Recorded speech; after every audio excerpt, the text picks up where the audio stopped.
Regular meeting number 63 will now come to order. Please stand for the playing of the national anthem.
Let us pray. Once again, good and merciful God, the members of our City Council gathered tonight to conduct the business of our city during this busy holiday season. Our Jewish brothers and sisters are celebrating the Festival of the Lights, Hanukkah, and Christians are moving through the season of Advent, preparing for the coming of the Lord. May we at all times prepare for your coming, Lord, especially as you come to us in the person of the poor, the forgotten, the elderly, the neglected and ignored, the abused and battered men and women and children, the unemployed, and those whose lives are filled with suffering that cries out to heaven for relief. We ask you to help us to be attentive to the needs of those who suffer because of the cold or because of the neglect of those who either ignore them or are simply unaware of their suffering. We ask that the light of your teaching and law serve as a guide for all of us through the darkness of this life, and also serve to enlighten us to the needs of our fellow citizens, young and old, who are in need of our love and concern and care. Our great Judeo-Christian tradition requires us to be attentive not only to your teaching and your law, but also to the cries of our suffering brothers and sisters, young and old. We pray that this holiday season will be for all of us a time of renewal and rededication of our lives, to work together for the benefit of one another, which is your holy will for all of us. Amen. Craig Klein, Miller Mills, Paley Tyson, President Ginther. Can I get a motion to dispense with the reading of the journal? So moved. Is there a second? Clerk, call the roll. Craig Klein, Miller Mills, Paley Tyson, President Ginther. This week's communications received by the City Clerk's office are listed on the agenda and will be published in the City Bulletin. Are there any other communications to be read into the record? Not at this time. Thank you. I know that Councilmember Craig has some very special guests here with us this evening, and I'd like to turn things over to him to have them recognized. Councilmember Craig. Thank you very much, President Ginther. On December the 7th, it was called the date that would live in infamy. And 71 years later, its chilling memory remains etched in the minds of local survivors of the attack on Pearl Harbor. I'm going to ask, we have a survivor with us tonight, Mr. Maypole. Mr. Maypole, if you will approach the podium. Also, I'm going to ask Mr. John Concorkin, and if he'll approach, and anybody else you'd like to come up with him, his family, if they'd like to come up also, and Wayne Langerfelter, and if he would also come up to the podium. Now, the reason why this is so important, there was an article in the Columbus Dispatch on Friday that talked about the survivors of the sons and daughters of Pearl Harbor. What we also, in that article, and who is not with us tonight, is that James O. Bluford, Mr. Bluford, was at the USS St. Louis, a survivor on that horrendous day. And so I wanted to make sure that we honored both the sons and daughters of the survivors and the survivors in the appropriate way for all of the many sacrifices that they paid. Just before 8 o'clock on the morning of December the 7th, 1941, hundreds of Japanese fighter planes attacked the American naval base at Pearl Harbor near Honolulu, Hawaii. The barrage lasted just 2 hours, but it was devastating. The Japanese managed to destroy nearly 20 American naval vessels, including 8 enormous battleships and almost 200 airplanes. More than 2,000 American soldiers and sailors died in the attack, and another 1,000 were wounded. I'm going to ask Wayne if you'd like to start and talk about your dad and what the daughters of the survivors, the sons and daughters, are doing around the nation. Okay, starting off, my dad was on the USS Nevada, BB-36. He worked in the engine room, which was his duty that day. He just got there that morning, and when the thing started, and they had a celebration on the islands that day, and when the planes first started coming in, everybody thought that was part of the celebration until they saw the red insignia of Japan and started. By that time, all the alarms went off, and it didn't take long to start really getting bad. So, but other than that, the son and daughters started back in '73. I joined it, or really, my dad signed me up in '76, and been a member ever since. There was a lot of problems early on in the son and daughters, but it's starting to start back up good in '95, but it's kind of leveled off, and we just really need to get our word out as far as son and daughters and build it back up, because we want to keep this memory alive, because it shouldn't go away with the survivors. I just want to thank City Council for having us down here and recognizing us, because the piece in the paper Friday in the dispatch, it listed my name and phone number and email, and Saturday morning I had 6 emails from 4 other survivors and 2 other son and daughters that never even heard about the group.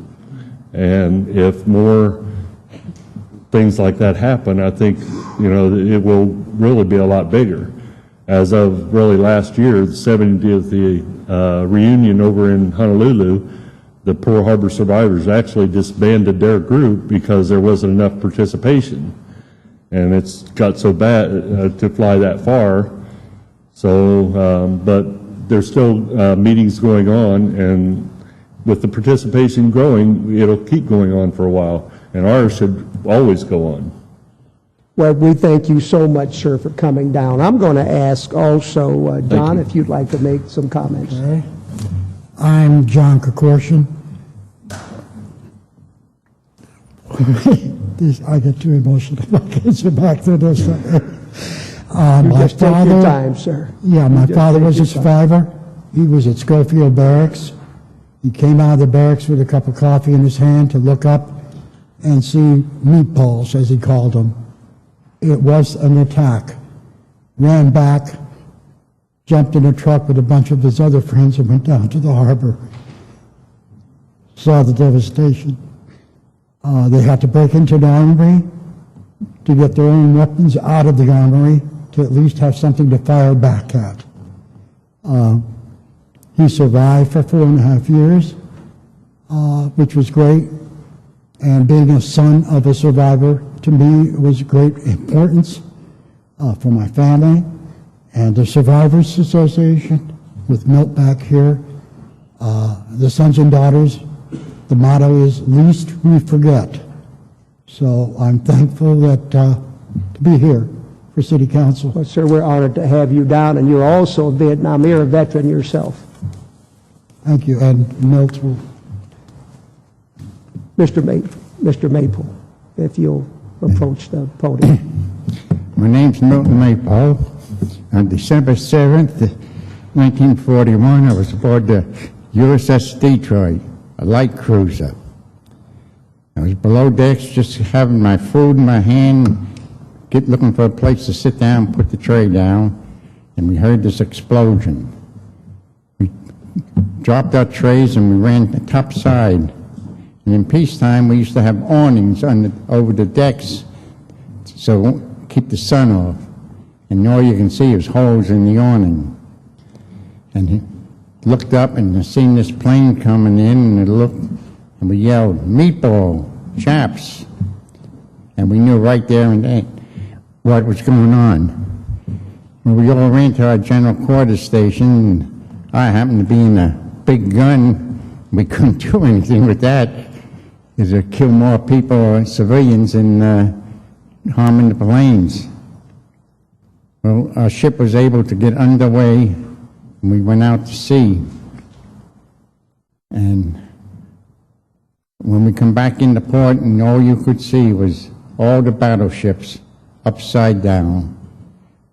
Some of the ship that was behind us, the sister ship of the USS Raleigh, was sitting in the bottom of the harbor there, and everybody rushing around trying to put out fires and save people in the water.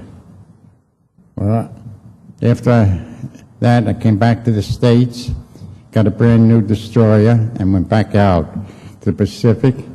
I went through the whole Pacific War, wounded in the Solomon Islands.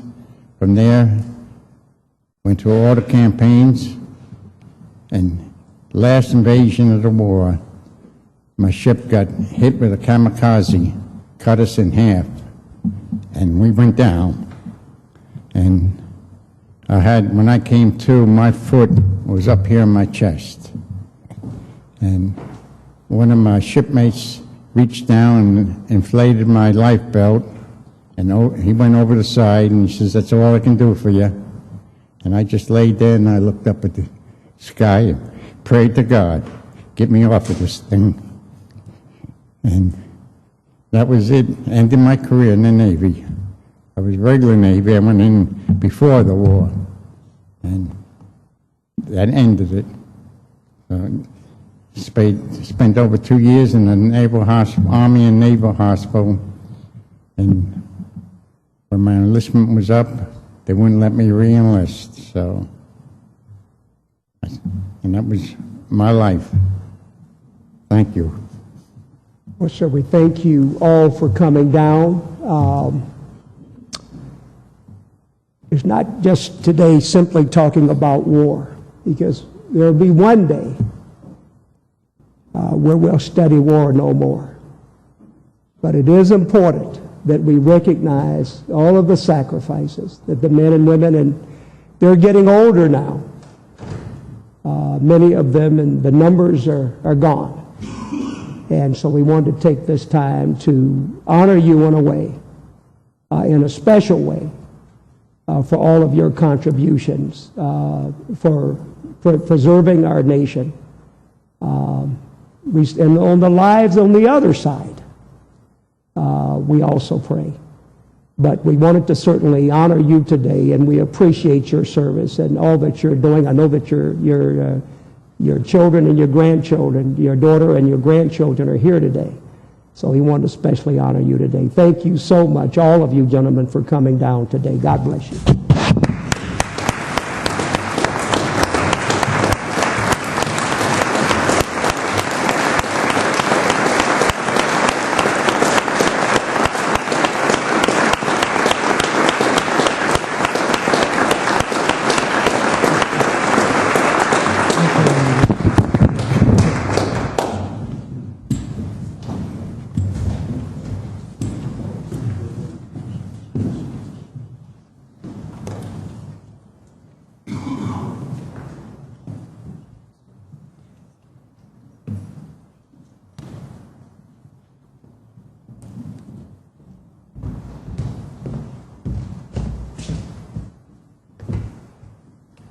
I'd like to turn the proceedings back over to President Ginther, and then if I could make further regards a little later. Thank you, sir. Thank you, Councilmember Craig, and thank you, gentlemen, for joining us this evening. We are truly honored to have you with us tonight, and want to acknowledge all the sacrifices and service of yours, some of the most important of the 20th century, which blesses us with the 21st that we enjoy and continue to grow and thrive in today because of you. So thank you. I'd like to introduce from the floor Resolution 0231X-2012 to recognize, honor, and thank Paul Asterford for his service as President and CEO of Experience Columbus on the occasion of his retirement coming up December 31st. Paul, if you and members of your team, any of your family, both the Experience Columbus family and anyone else that's here tonight, if you'd come forward to the podium at this point, I'd appreciate it.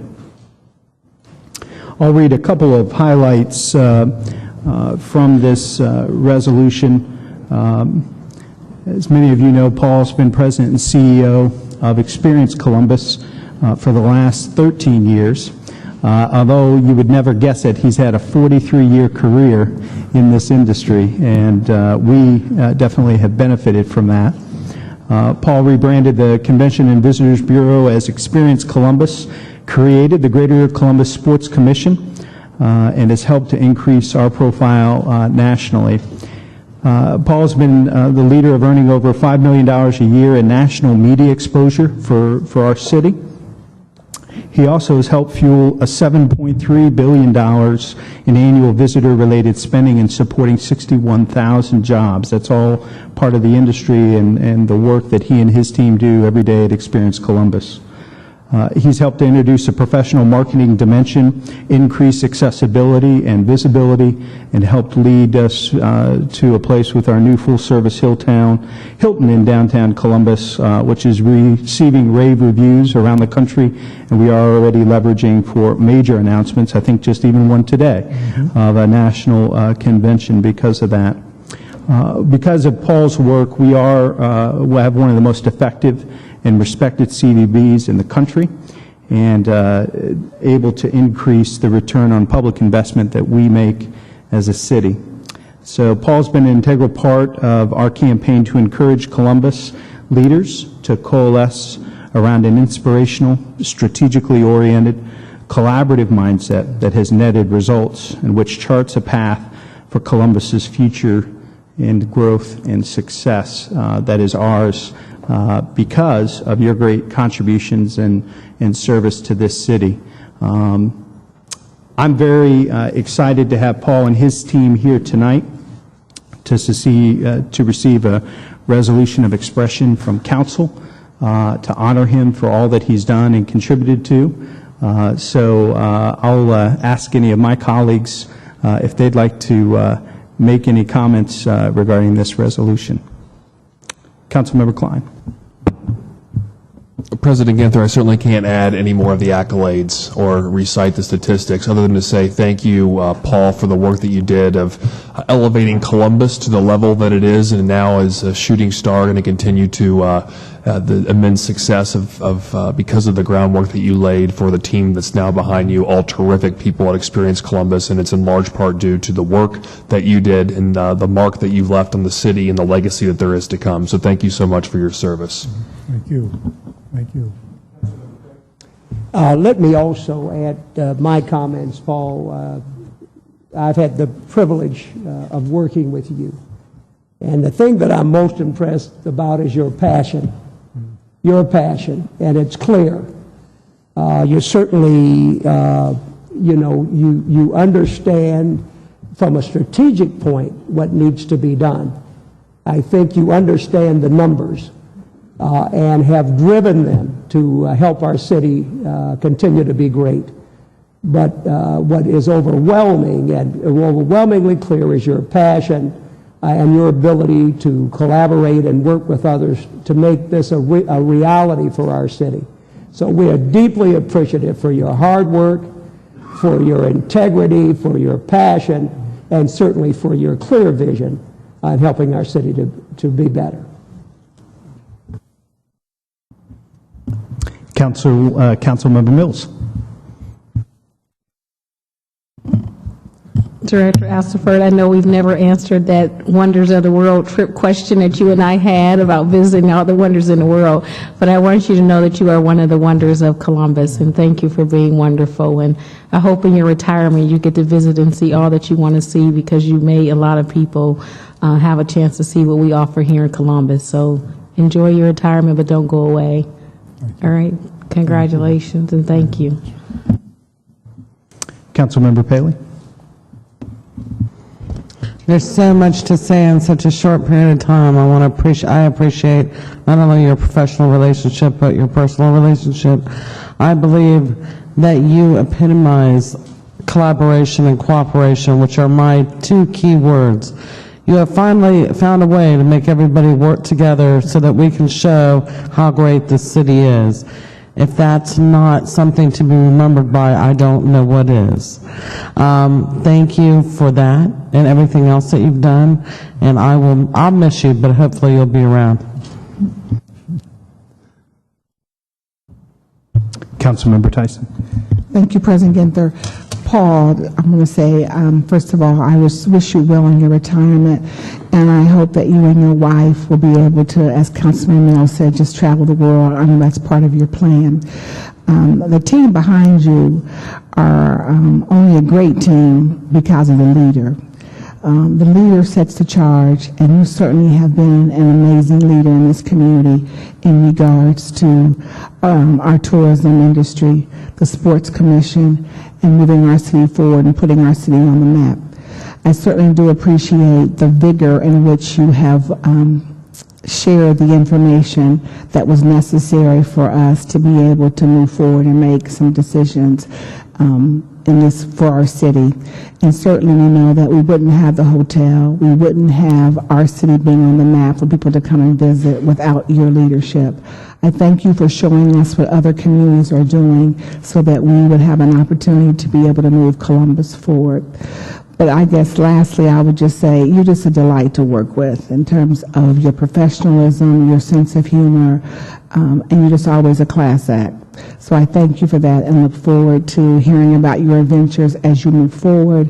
And certainly the person that will become the next president or CEO of Experience Columbus certainly has large shoes to fill. And so I thank you for your service and your humbleness. I wish you well. Thank you. President Pro Tem Miller. I just have a simple thank you.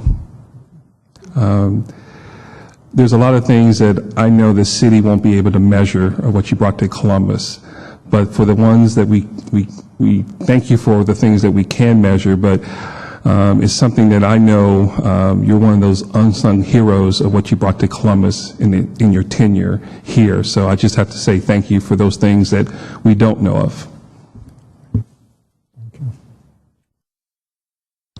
And before I turn things over to you, I'm going to officially move for adoption for this resolution. Clerk, call the roll. Craig Klein, Miller Mills, Paley Tyson, President Ginther. Paul, I get in trouble when I try to act on resolutions without bringing them forward. So with that, I'm going to turn it over to you to offer any comments or any of your colleagues. But I also do want to make special mention of your wife and two sons because they served with you and shared you with us.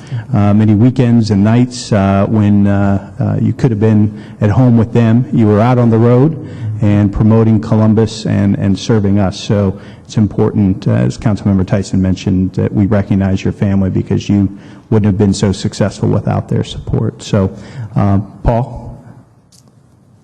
Well, members of council, President Ginther, Mr. Dorian, Mr. Pfeiffer, others who I've had the pleasure of working with, I just can't tell you how honored I am and how humbled I am for this kind of recognition. And truly, it was best said that it really is recognition of the team. And they're the ones who have put it all together. And I will tell you that this is not only one of the most rewarding moments of my 45-year career, and for that I am very grateful, but to even be on the agenda when you're honoring those men and women from Pearl Harbor. even makes this more rewarding to me. So I thank you, not just for the recognition, but for the wonderful relationship that I have so appreciated over these many years, these 13 years. And if I could, I'd get up there and hug each one of you, because you have been amazing friends and supporters of what we have tried to do in our mission for Columbus. So from the bottom of my heart, thank you very, very much for this. And Paul, I know you're not going on a worldwide trip or going to be leaving us anytime soon for any extended period of time. We look forward to continue to leverage and take advantage of your expertise, your knowledge, but now we're not going to pay you for it. So we look forward to taking full advantage of that. You still have an awful lot to offer, and we look forward to taking full advantage of that in the future, because we have a great future together because of your service and your work. Thanks, Paul. Thank you very much.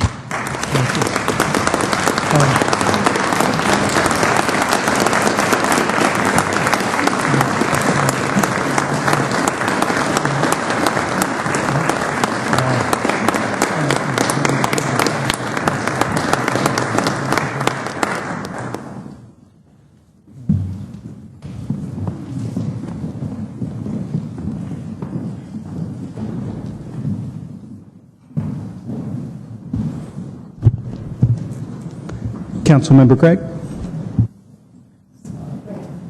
Thank you very much, President Ginther. I do have an announcement, and I'll move very quickly into that. Additional announcement.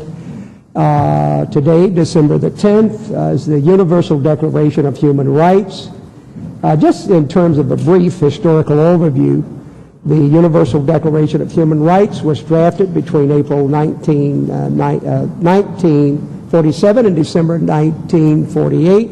Its aim was to form a basis for human rights all over the world, and represented a significant change of direction from events during World War II and the continuing colonialism that was rife in the world at the time. The Universal Declaration of Human Rights is considered as the most translated document in modern history. It is available in more than 360 languages, and new translations are still being added. The UN General Assembly adopted and proclaimed the Universal Declaration of Human Rights in Paris, France, at the UN meeting on December the 10th, 1948. All states and interested organizations were invited to mark December the 10th as Human Rights Day. Each year, Human Rights Day has a theme. Some of these themes have focused on people knowing their human rights or the importance of human rights education. This year, the spotlight is on the rights of all people: women, youth, minorities, persons with disabilities, the poor and the marginalized, to make their voices heard in public life and to be introduced in the public decision-making, political decision-making. Human Rights Day represents an opportunity every year to celebrate human rights, highlight a specific issue, and advocate for the full employment of all human rights by everyone, everywhere. Universal Declaration of Human Rights are held worldwide on and around December the 10th. Many events aim to educate people, especially children and teenagers, on their human rights and the importance of upholding these in their own communities and further afield. Thank you.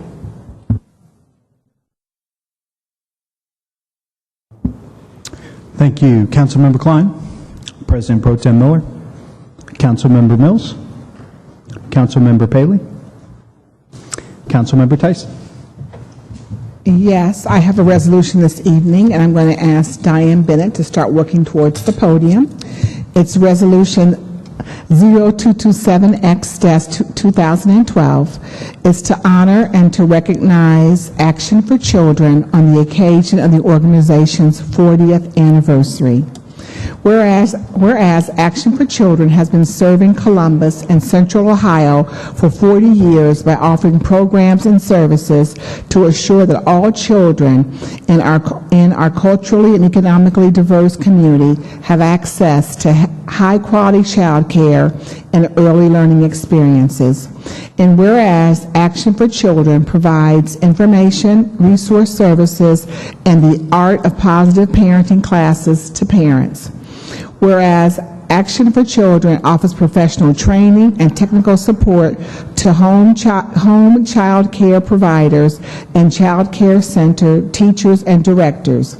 And whereas the City of Columbus has been a proud funder of Action for Children since the agency was founded in 1972, and recognizes Action for Children's role in the economic development of our community through its mission to increase the availability and access of quality child care environments so that parents of young children can work, receive training, or continue their education.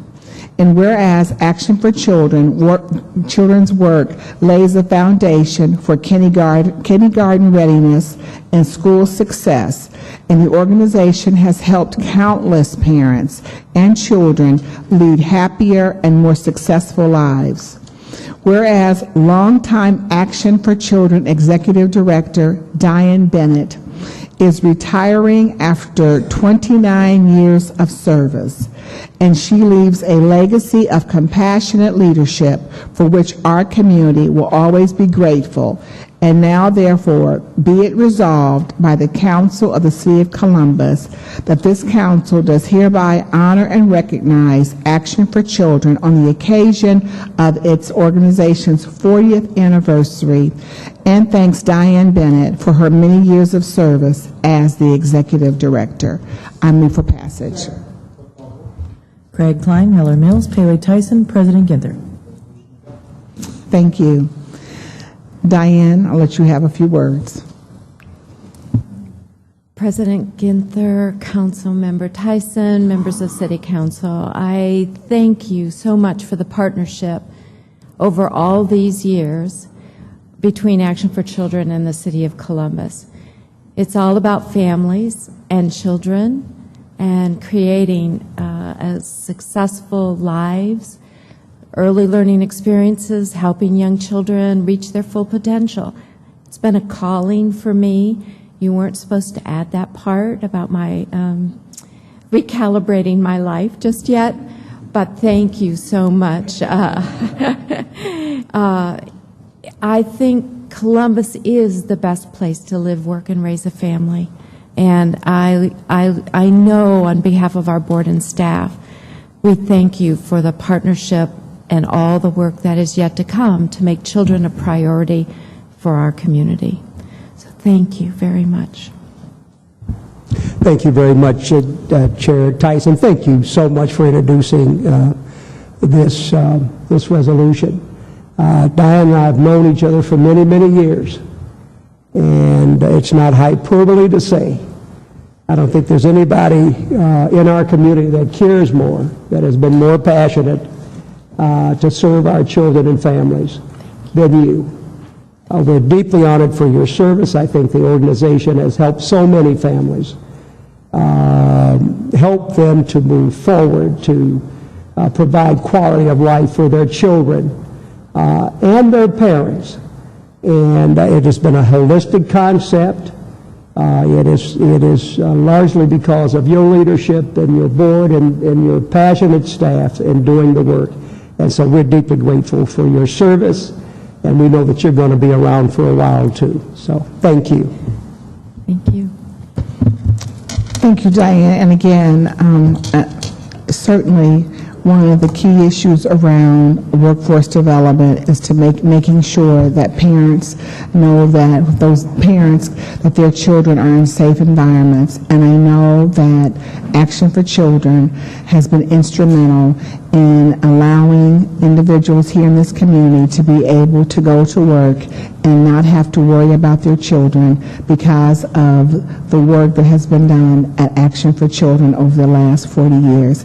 And certainly your 29 years of being there is instrumental in doing that. Thank you. So thank you so much for your service, and thank you, though the children can't say thank you, but thank you on behalf of children in this community for the last 29 years and 40 years for your organization. Thank you so very much. Thank you.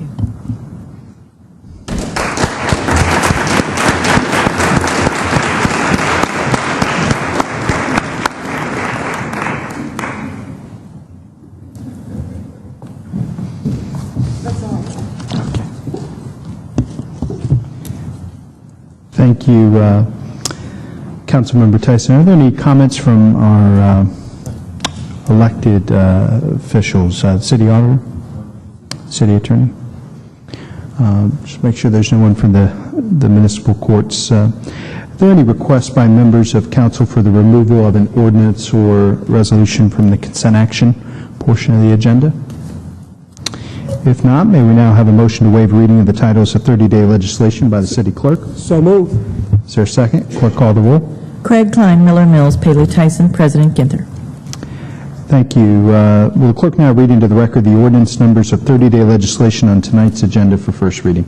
Development Committee, ordinances 2662, 2690, and 2691-2012. Public Service and Transportation Committee, ordinances 2696 and 2697-2012. Public Utilities Committee, ordinances 2078, 2490, 2585, and 2605-2012. Rules and Reference Committee, ordinance 2813-2012. Zoning Committee, ordinances 1603, 2670, 2692, 2700, 2701, 2713, 2742, and 2760-2012. Following ordinances appear on our agenda as consent actions. Will the clerk now read the ordinance numbers of each into the record?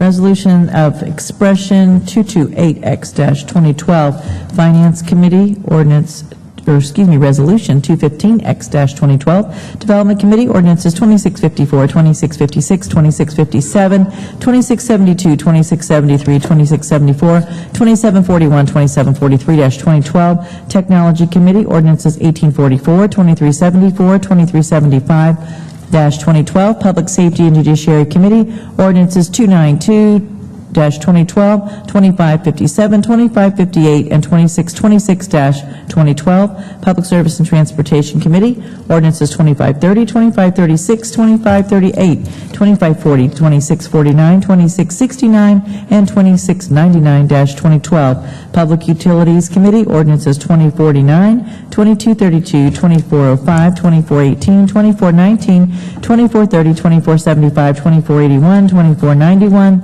2555, 2604, 2644, and 2684-2012.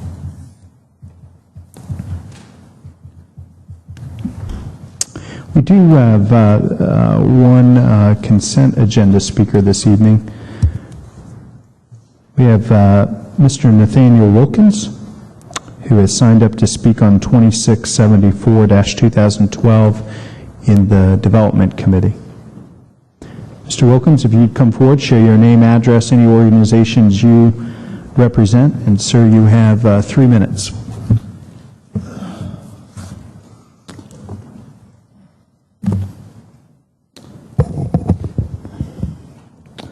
Nate Wilkins, 1612 Arlington Avenue. I'm speaking in 2647, 2012. Once again, we talk about land bank holding it into a property. I got several questions here. First of all, I want to know how long that this particular property been holding to the land bank. We also talk about this particular property. What I would like to ask 3 questions on this property. If it's located on, hold on, give me time here. I think it's on East 14th Avenue, and we talk and talk and talk. My frustration is, I don't know what this property looking like, but here we are again. We talk about property that's been held into the Land Bank Department. My questions is to you. I want to try to get through this as quickly as I can. We talk about 2411, 2413, and this is like this for quite some time. And I was driving up that street, and it just can sit as a danger to our community. I would like to see some of these properties to put signs or some identifications. We also talk about if land bank property is not accessible to some of the residents in the area, to say maybe bring some type of incentive. I want to talk to you 2658. This particular property, the siding has been stripped, and there's a two-car garage, and the roof is caving in. Now, I understand this is a one-story single house, and it sits on Arlington Avenue. And here we are, you know, as I walk up my street, I continually see this house. If the city of Columbus can really gun-hold these properties in the city of Ohio and tear them down and put some reproductive house in this area, we can probably do something. But I do want to close on a little something, but I'll share with you on the non-agenda.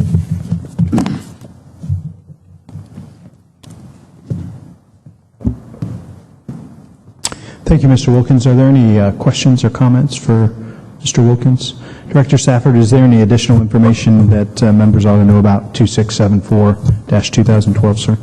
Thank you, President Ginther, other members of council. The legislation in question is our normal legislation, how we dispose of property on East 25th Avenue. We're working with a buyer who intends to rehab the structure and maintain the property as a rental unit.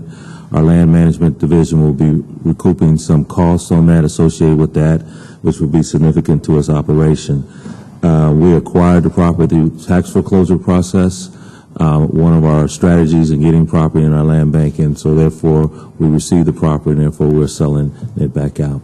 I'll be more than happy to continue dialogue with Mr. Wilkins on how we do things in the city. We've had meetings with Mr. Wilkins, and we're looking at one of the things he suggests is how do we maybe put a for sale sign in the yard so a number of people can have the opportunity to bid on. So we're going to look at that and see if that's feasible. Thank you, Director. Any other questions or comments from council members? I don't believe we have any abstentions on the consent agenda this evening, so I'd entertain a motion for approval. Is there a second? Clerk, call the roll. Craig Klein, Miller, Miles Paley, Tyson, President Ginther. Consent agenda carries. We will now proceed with the second reading of 30-day tabled and emergency legislation. The first committee is the Finance Committee. Councilmember Tyson chairs that committee. Madam Chair, the floor is yours. Thank you, President Ginther. The ordinance I have in Finance and Management is 2526-2012 to authorize the Finance and Management Director to issue various purchase orders for automotive parts, supplies, services, as well as for emergency parts and repair services for the Fleet Management Division per the terms and conditions of various universal term contracts, to authorize the expenditure of $900,000 from the Fleet Management Services Fund and to declare an emergency. This ordinance ensures the Division of Fleet Management an uninterrupted supply of vehicle parts, supplies, and services through our fiscal year 2012 for city-owned vehicles operating in the police, fire, and refuse collection departments. If there are no questions or comments, I move for passage. Craig Klein, Miller, Miles Paley, Tyson, President Ginther. Thank you. I now would like to move to Health and Human Services. Thank you. The first ordinance is 2721-2012 to authorize and direct the Board of Health to modify and increase a contract for promotory services with Ohio Hispanic Coalition, to authorize the expenditure of $13,000 from the Health Special Revenue Fund, and to declare an emergency. This particular contract is, we have liaisons that will play roles of an advocate, educator, mentor, outreach worker, role model, and translator of services within our community, our health professionals, and human and social service organizations. And this is an amendment because we have had a demand on these services. If there are no questions or comments, I move for passage. Craig Klein, Miller, Mills, Bailey, Tyson, and President Ginther. Thank you. The next ordinance is to authorize the appropriation of $17,478.22 from the unappropriated balance of the city's private grants fund to the Department of Health for the continued operations of an alcohol grant program and to declare an emergency. This appropriation ordinance is in the Health Department's private grants fund and allows for the continued provision of alcohol and drug abuse services to homeless and indigent citizens of Franklin County. If there are no questions or comments, I move for passage. Craig Klein, Miller, Mills, Bailey, Tyson, and President Ginther. Thank you. The next ordinance is to authorize the appropriation of $55,177 of the unappropriated balance of the Emergency Human Services Fund to the Department of Development to approve the grant applications of various social service organizations and development organizations seeking emergency assistance for costs associated with the delivery of their programs pursuant to the Columbus City Codes 1959, and to authorize the Director of the Department of Development to execute grant agreements with various social service and development agencies to provide ongoing administrative and operating costs, to authorize the expenditure of $55,177 from the Emergency Human Services Fund and to declare an emergency. And the organizations that are receiving the dollars are the United Way of Central Ohio for the Earned Income Tax Credit Coalition for supplies and office space. And since 2007, this coalition has helped income-eligible households complete and file 16,000 tax returns. And in that time, taxpayers have claimed over $19 million in refunds and benefited from an estimated $4 million in savings on tax preparation, fees, and loans. The second organization is the Physicians Care Connection for dental equipment, and this is the largest coordinator of volunteer health services in our community. The third organization is the Buckeye Ranch Foundation, and we're providing funds to support the Rosemont Center and continuation of their services. They are now going to be taking over the Rosemont Center, and Buckeye Ranch offers programs and services for children and their families from ages 6 to 17 who help them deal with mental health, emotional, and behavioral needs, as well as substance use issues. The fourth one is the East Columbus Development Company, which has matching funds for a federal health and human service grant to operate the individual account for the housing program. And then the last one is the Heritage Day Health Center, which is a center that provides services for senior health. If there are no questions or comments, I move for passage. Craig Klein, Miller, Mills, Bailey, Tyson, and President Ginther. Thank you. And my last ordinance is to authorize the appropriation of $25,000 from the unappropriated balance of the Emergency Human Services Fund to Columbus Public Health to approve the grant application from the Center of Healthy Families seeking emergency assistance for costs associated with the delivery of their program pursuant to Columbus City Codes 1959, to authorize the Board of Health to execute a grant agreement with the Center for Healthy Families to provide for ongoing administrative and operating costs, to authorize expenditure of $25,000 from the Emergency Human Services Fund, and to declare an emergency. This center works with pregnant and parenting teens, and the services are really responsible for breaking poverty through helping girls graduate from high school and attain post-secondary education and prepare for meaningful employment. Helping children access early learning opportunities so they can also come to kindergarten prepared to learn. If there are no questions or comments, I move for passage. Second. Craig Klein, Miller, Mills, Bailey, Tyson, President Ginther.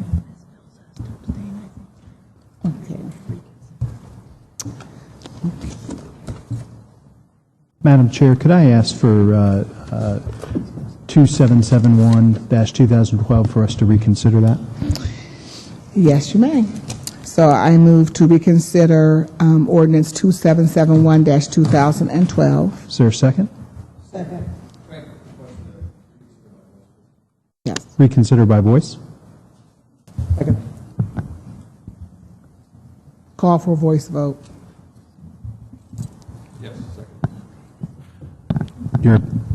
You're abstaining? Yes. Okay. Okay. Okay. Okay, let's just do this all over again. Okay. Okay, let's start. Okay, ordinance 2771-2012. First, I move to reconsider and call for a voice vote. Second.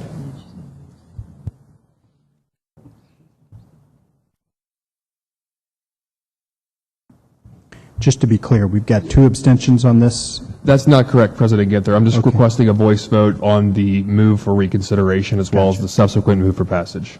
Gotcha. Got it. We have a motion and a second for reconsideration. Clerk, would you call the roll by voice? Craig. Yes. Klein. Miller.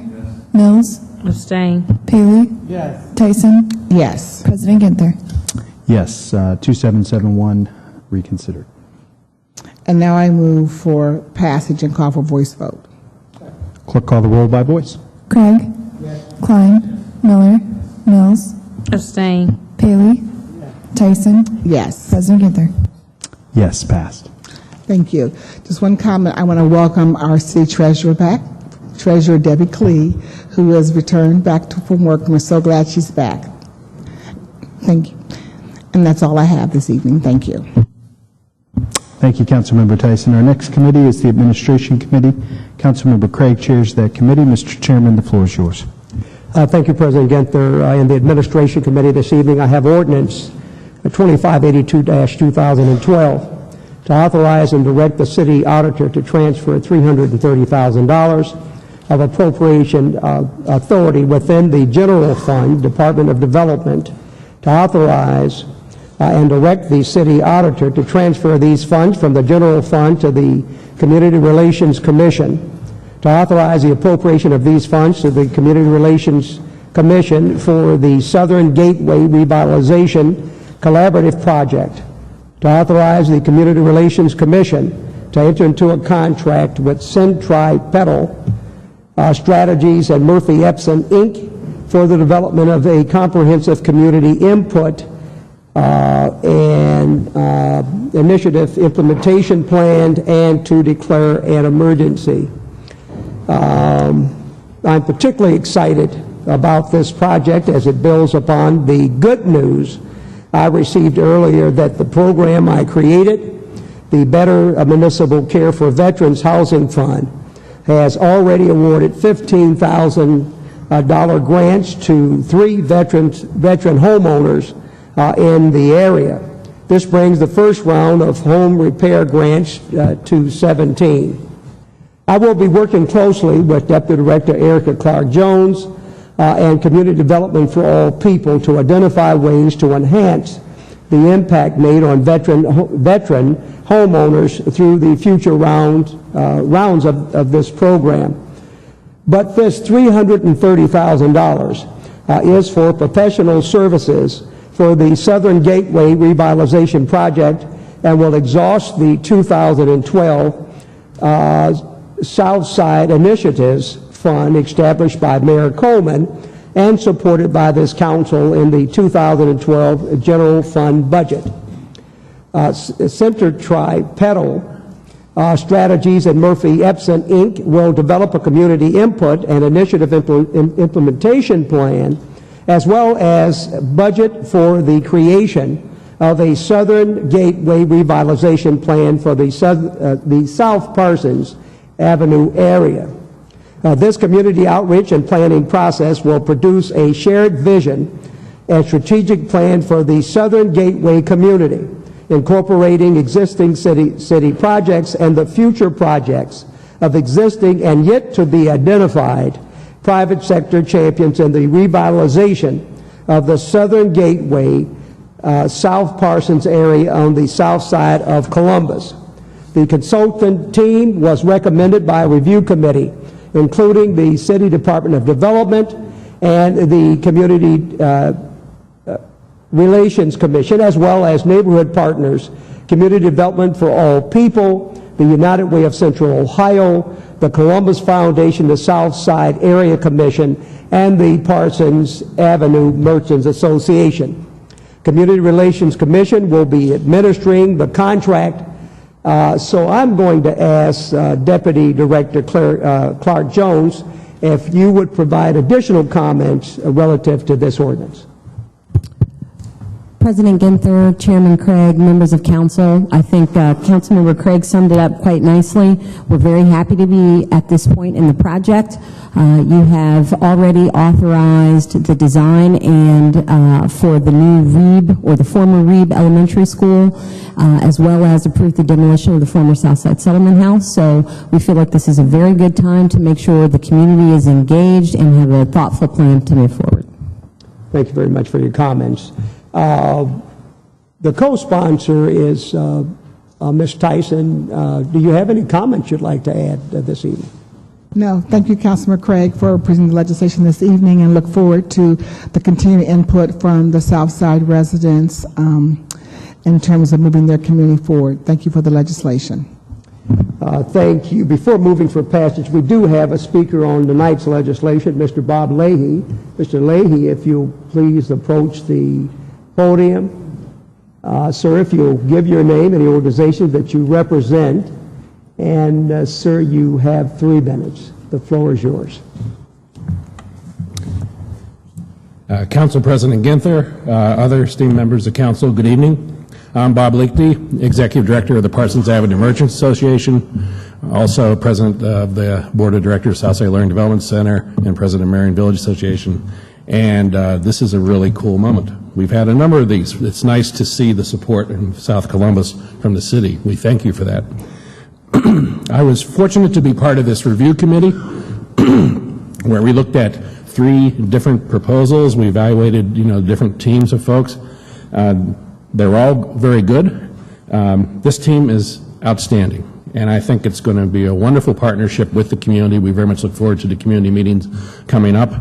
We already have a little tour of the South Side coming up on Friday, and it's just, there's a lot of excitement here with Judy Zarnicki, Kathleen Murphy, with Murphy Epson, those folks, Community Research Partners, Parsons Brinkerhoff, Tom Dillard, and Mark Barbash. And that's a powerful team, as well as we have some of the fundraisers that we've been working with, Carrie Millard and Amy Boddicker as well. So you have a lot of folks who are going to be able to provide very helpful information for us. This is going to really support what the Southside Champions are doing, stepping up. This will help us to make sure that we have solid, sustainable community programs in the Reeb Elementary complex. This is going to help us figure out what to do with the Settlement House site. It's going to help us with all kinds of things, including workforce development and supporting entrepreneurism. So I can't thank you enough. I encourage you to support this. It's just, we've had wonderful support from Erica Clark Jones in particular, Director Safford, Nikki Brandon, all these folks. It's just, this is really cool what's happening, and it's going to make an impact, positive impact on South Columbus. Thank you, Mr. Leahy. Any additional comments or questions? I certainly want to again reiterate my excitement regarding this particular project. I think for the south side of Columbus, this is enormous and adds particular value. It's a great area in our city, as in all of our city, but to see the public-private partnership that is emerging here will continue to transform the lives of our families and our children. And without further comment, there are no questions or comments. I move for passage. Craig Klein Miller, Mills Paley Tyson, President Ginther. That is all that I have, sir. Thank you. Our next committee is the Development Committee. Councilmember Klein chairs that committee. Mr. Chairman, the floor is yours.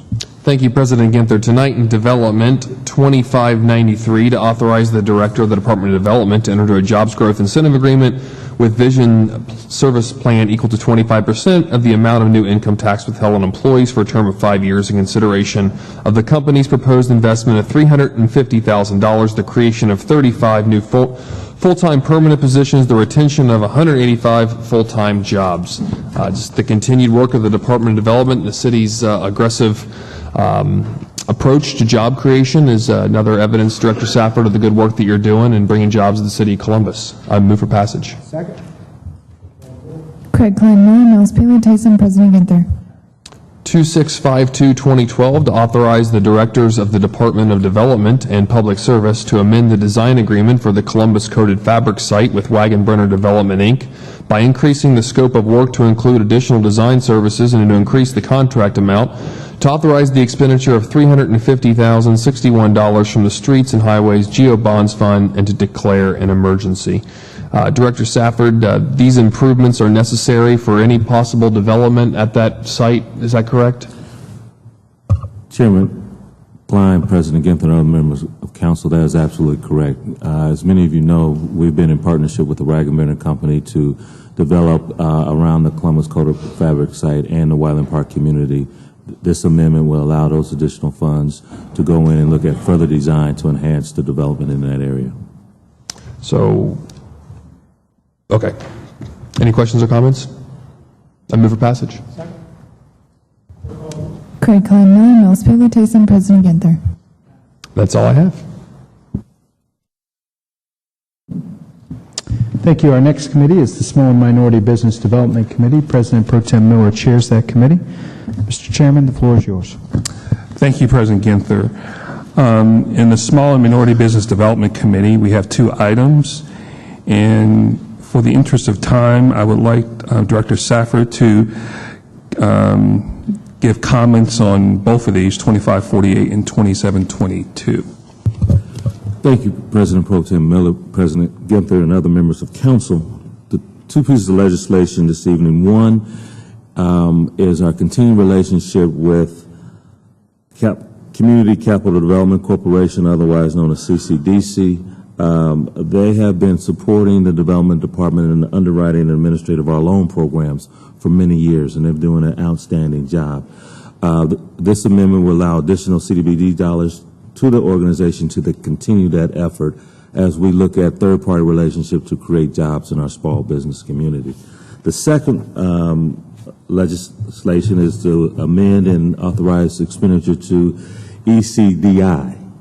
We like acronyms around the Development Department. And this organization really is a leader in this community in providing micro-lending to individuals or small businesses that want to create jobs and work and enhance the further economy. We love the relationship with them. This will allow us to continue those efforts to service those clients or individuals who are creating 1 or 2 jobs within our community. Thank you, Mr. Director Safford. This is just also a continuation of even what council have been supporting when it comes to small and minority business development. Council have come together for a small business roundtable that we've had several meetings, and from that each council member has taken charge on certain issues that small businesses has brought up to our attention that we believe the city can help in that. And that's certainly something that I'm going to enjoy also working with next year with the small business roundtable and also the other council members. So this is just a continuation of really not just the administration, but also council moving forward and helping small businesses. So next, I would like to go ahead and present the legislation. The first one is 2548, 2012, to authorize the Director of Department of Development to amend the contract with the Community Capital Development Corporation for the administration of economic development loan programs to authorize the expenditure of $326,736 from the 2012 CDBG fund and declare an emergency. If there are no questions or comments, I move for passage. Craig Klein, Miller, Mills, Paley, Tyson, President Ginther. Next is 2722, 2012, to authorize the Director of Department of Development to amend the Microenterprise Revolving Loan Program contract with the Economic Community Development Institute to authorize the expenditure $150,000 from the 2012 CDBG fund and to declare an emergency. Councilmember Klein, you have some comments? About both these pieces of legislation, President Pro Tem Miller, and just the council's continued focus on small business growth and the projections of how small businesses are really the economic generators of our economy. And I know we as a city do a terrific job of focusing on medium and large-sized businesses, and we do a good job on small business. But you'll see through these investments with Director Safford and with the council's focus of CCDC and ECDI, putting the investment in for small business so that the incubators of our economy, the small businesses, can grow and expand and be on a playing field and being in an environment where their success is our success. So I think based on the fruits of our small business discussions, as well as the expenditures for entities like CCDC and ECDI, there's opportunities in the future to focus like a laser on small business growth and small business development, because I think it's inextricably intertwined to the success of the city of Columbus. Thank you, President Pro Tem Miller. Thank you for those comments. One important note to make is that it takes small businesses to become mid-size and large. And so this is a beginning of where I believe that there's certain impact that we're going to see in years to come of what we're doing now. So as we continue to work through all the council member administration, it's something I want to make sure that we always capture exactly who we're helping in these small businesses. If there's Councilmember Tyson. Thank you, Councilmember Miller, for these two ordinances.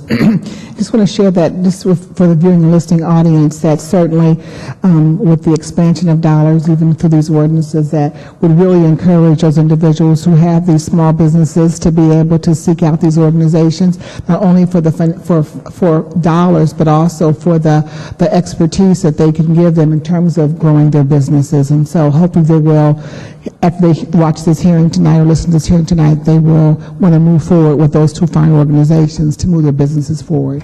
Thank you. Thank you. If there are no other comments, I move for passage. Craig Klein, Miller, Mills, Paley, Tyson, President Ginther. Can I proceed to the Technology Committee? Thank you. In the Technology Committee, we have 2535-2012 to authorize the Director of Department of Technology on behalf of the Department of Public Utilities to establish a purchase order to acquire monthly billing forms, delinquent billing forms, and final notice billing forms from Information Data Products Incorporated, to waive the competitive bidding provisions of the Columbus City Code, to authorize the expenditure of $21,115 from the Department of Technology Internal Services Fund, and to declare an emergency. If there are no questions or comments, I move for passage. Craig Klein, Miller, Mills, Paley, Tyson, President Ginther. That is all I have in the Small and Minority and Technology Committee. I do have one announcement. The Technology and Small and Minority Business Development Committee will have its 2013 budget hearing this Thursday, December 13th at 5:30 p.m. here in council chambers. And at that time, we will be permitted for the public to fill out forms to speak, and we hope to see those who's interested in the Technology Committee and Small and Minority Business. President Ginther, I just noticed I do have an item in Rules and Reference. Can I proceed?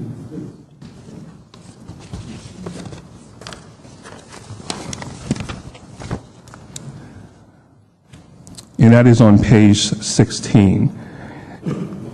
It's 2323-2012 to amend Chapter 3391 of the Columbus City Codes, 1959, by the repeal of the existing Chapter 3391, non-conforming uses and existing uses, and enactment of a new Chapter 3391, nonconformities relating to expansion, moving, restoration of non-conforming structures, expansion, substitution, discontinuance of nonconforming uses, and the continued use of nonconforming partials. Do we have any comments from Director Pizzuti or Director Davies? Director Pizzuti. Councilmember Miller, Council President, Ginther, members of City Council, thank you very much for the opportunity to address this evening. This is a very important initiative that we're very proud of. The last time that the nonconforming chapter in the Columbus Zoning Code was touched was approximately 1955, and that was a deletion. So we have nonconforming regulations that go back as much as 65 years. Since that time, however, significant movement has occurred in regard to case law, contemporary land use regulations that really suggest that our code was drastically outdated and in need of revision. This does a lot of things. To be brief, though, I will tell you that it does, for the first time, distinguish nonconforming uses, nonconforming structures, and nonconforming lots, whereas our current code does not do that. Furthermore, by affording properties that have nonconforming lots and buildings the ability to continue in their current fashion, and even with minor improvements, will eliminate and alleviate numerous obstacles that property owners frequently encounter when financing, selling, and buying properties. So we're very proud of this initiative, and we think it will do a lot of good for the community, particularly in the older neighborhoods where many of these nonconforming situations exist. Director Pizzuti, this actually is going to actually save a lot of time and process even on your end, but also through the legislative process. That's correct. It will eliminate the need for numerous types of variances that typically go to the Board of Zoning Adjustment. That would save the property owners the time and the expense of going through that public hearing process for things that case law suggests that they should be able to do by right anyway. Again, this is not going to afford many more rights to nonconforming uses, but it will allow properties that, with nonconforming standards, to continue in their current configuration and avoid the unnecessary burden of having to go through variances just to conform existing conditions. This will be very good, particularly in the older neighborhoods where this is most prevalent and where folks encounter the most problems with financing and lending institutions. Right. I'd like to thank you and your staff for continuing to look at the zoning code and making it more efficient for not just for what I have to have my understanding, but also the average citizen when they're encountering things. And we have plenty of sometimes questions when we get to where we have to look at certain special variances that we have to go across, and it goes through that long process where a property owner might have to go through sometimes a 6 or 12-month delay of what they need to get accomplished versus what this really allows a person to do is get those things done in a timely fashion. So I'd like to commend you and your staff again for looking at these zoning codes and making it easier for all of us. Thank you very much. Okay. Any other questions for Director Pizzuti? If not, I move for passage. Craig Klein Miller, Mills Paley Tyson, President Ginther. Thank you, President Ginther. That is all I have. Thank you, President Pro Tem Miller. I'm going to ask Chairwoman Mills if she'd be willing to let us take some other legislative business, and then after zoning come back for safety and judiciary, if that's all right with her. Our next committee is the Public Service and Transportation Committee. Councilmember Paley chairs that committee. Madam Chair, the floor is yours.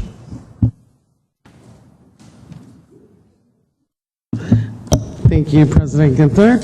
In Public Service and Transportation, this evening, I have Ordinance 2707, 2012, to authorize the Director of Public Service to enter into an agreement with the Ohio Department of Transportation for the city to act as the local project administrator for the intersection improvements, Northwest Boulevard at 5th Avenue and King Avenue project, and to accept a grant from the Ohio Department of Transportation for this project for the Division of Design and Construction, and to declare an emergency. This ordinance represents the intersection improvements, Northwest Boulevard at 5th Avenue and King Avenue project. The purpose of this project is to reconstruct the intersection to improve its operation and safety.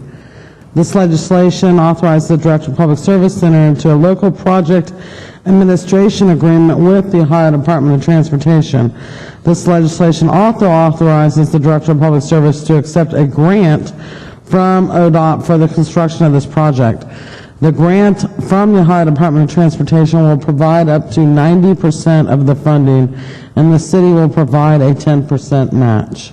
The purpose of this project is to eliminate the sight distance issues that occur at these two intersections, and the construction will consist of shifting the left turn lanes along Northwest Boulevard at King Avenue and West Fifth Avenue by narrowing the existing medians. This is another perfect example of coordination between intergovernmental agencies in order to be efficient and effective. If I have no questions or comments, I move for passage. Craig Klein Moore, Mills Paley Tyson, President Ginther. That's all we have in public service and transportation this evening. I'd like to move to public utilities.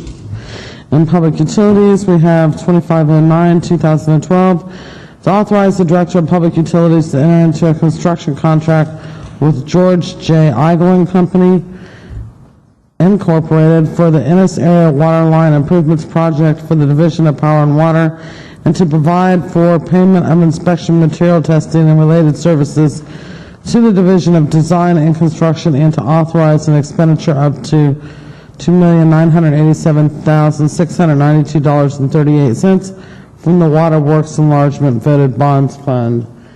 If there are no questions or comments, I move for a voice vote. Craig, Klein, Miller, Mills, Abstain. Paley, Yes. Tyson. Yes. President Ginther. And that's all we have in public utilities this evening, President Ginther.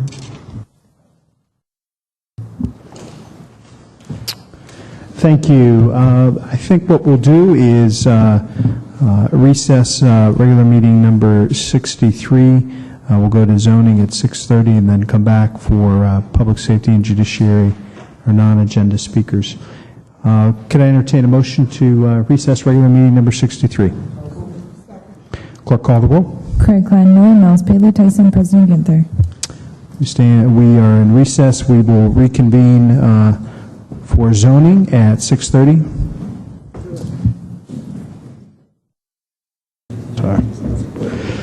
Mr. Chairman, are we ready? Regular meeting number 64 will now come to order. Can I get a motion to dispense with the reading of the journal? Sir, clerk, call the roll. Craig Klein Moore, Mills Paley Tyson, President Ginther. Are there any communications and reports received by the city clerk? No, there are not. Are there any first readings of 30-day legislation? No, there are not. We will now go to the zoning committee. President Pro Tem Miller chairs that committee. Mr. Chairman, the floor is yours. Thank you, President Ginther. Before beginning the zoning agenda, I'll briefly explain the rules of council as pertaining to speaking before council on zonings and variances. We permit 3 speakers on each side, 3 proponents and 3 opponents, and we ask that they limit their remarks to 3 minutes on each side, and we provide an opportunity for rebuttal from the applicant. Also, on the advice of the city attorney, we ask that anyone here this evening who wishes to speak either for or against any council variance, including staff, please stand. Raise your right hand and be sworn in. I wish to tell the truth and nothing but the truth. Please answer, I will. You may be seated. First on the agenda tonight in zoning is 2478, 2012, is to rezone 5115 Warner Road, being 8.5 plus or minus acres located on the south side of Warner Road, 1,525 feet west of Hamilton Road for rural district to LAR 12 limited apartment residential district. The applicant is Hudson Swirl LLC. The proposed use is multi-unit residential development. It received a Development Commission recommendation for approval and also the city department recommendation for approval.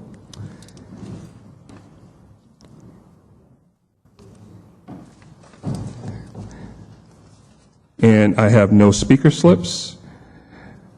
And if there's no question or comments, I'd like to first to request to amend as submitted to the clerk. Craig Klein Miller, Mills Paley Tyson, President Ginther.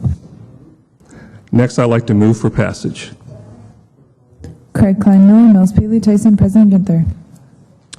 Next is 2494-2012 to grant a variance from the provisions of sections 3333.255 perimeter yard of the Columbus City Code for the property located at 5115 Warner Road to permit multi-unit residential development with a reduced perimeter yard in the LAR 12 Limited Apartment Residential District. The applicant is Hudson's Well LLC. The proposed use is multi-unit residential development within a reduced perimeter yard. It received the City Department recommendation for approval. And I have no speaker slips. If there are no questions or comments, I move for passage. Craig Klein Miller, Mills Paley Tyson, President Ginther.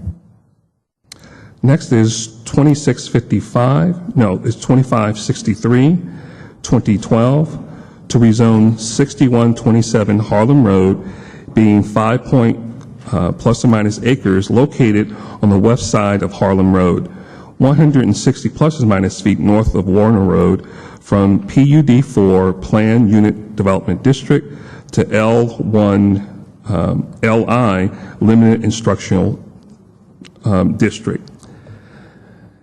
The applicant is Otterbein Homes. The proposed use is senior housing. It received a Development Commission recommendation for approval and also the City Department recommendation for approval. And next we'll have a presentation from staff and afterwards a presentation from the applicant. The applicant is applying for a rezoning to the LI Limited Institutional District in order to develop a 50-bed home for the aging, nursing home, and/or rest home. This vacant site was rezoned in 2011 to develop up to 11 single-unit dwellings. However, that proposal fell through. To the north and south are single-unit dwellings in Plain Township. To the east across Harlem Road are single-unit dwellings zoned in the PUD6 Planned Unit Development District and SR Suburban Residential Districts, and also in Plain Township. To the west are single-unit dwellings zoned in the LR2 Limited Residential Districts. The site lies within the boundaries of the Rocky Fork Black Lick Accord Community Plan, which proposes village residential development at this location. The Accord Implementation Panel recommended approval unanimously of this rezoning request on September 20th, 2012. The LI text includes limitations on the number of beds, floor area, tree preservation, and provides for street trees. Staff recommends approval. The request is consistent with the land use recommendations of the Rocky Fork Black Lick Accord and the zoning and development patterns of the area. I'll be happy to answer any questions. Any questions from other council members? If not, I'd like the applicant. Please come to the podium.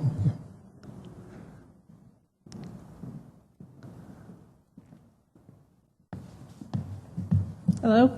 Hello. Good evening. Good evening. My name is Sue McCon. I'm the Vice President of Otterbein Small House Neighborhoods, which is what we are proposing for the Harlem Road site. We're privileged to be here and anxious to share just a little bit of our story with you. There are currently in today's society only two groups of people that are institutionalized: convicted criminals and frail elders. While we agree that convicted criminals probably should be institutionalized, Otterbein Homes doesn't believe that frail elders should be institutionalized if there's a better alternative.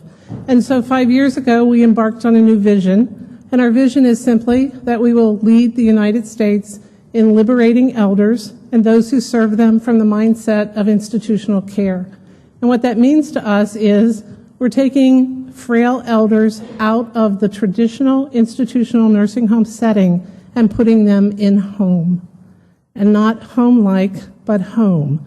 So our neighborhoods consist of 5 residential houses. If you saw them, and you'll see some pictures of them, they look like everybody else's house, only they're much bigger. One house houses 10 elders, and we have 5 houses in each neighborhood. And I use the term neighborhood because that's really what we want to be. All of us live in neighborhoods all of our lives, and it's no different for frail elders. They would like to live in a neighborhood. So 5 years ago, we embarked upon this endeavor. We have since that time built 5 neighborhoods. Excuse me.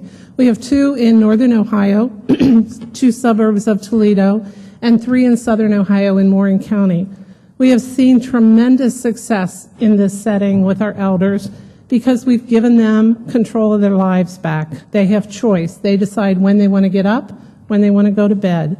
They participate in any activities in which they're able to participate, and we have qualified nursing staff to take care of anything that they're unable to manage for themselves. We are licensed by the state of Ohio.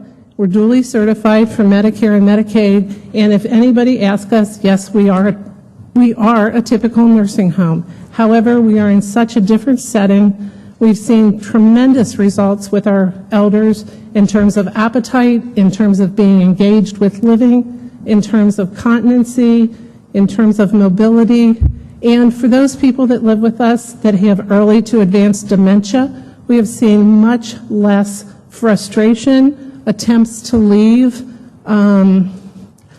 discontent, unhappiness, because when you look at the home, it looks just like your home. So there's no reason to be fearful and to try to leave.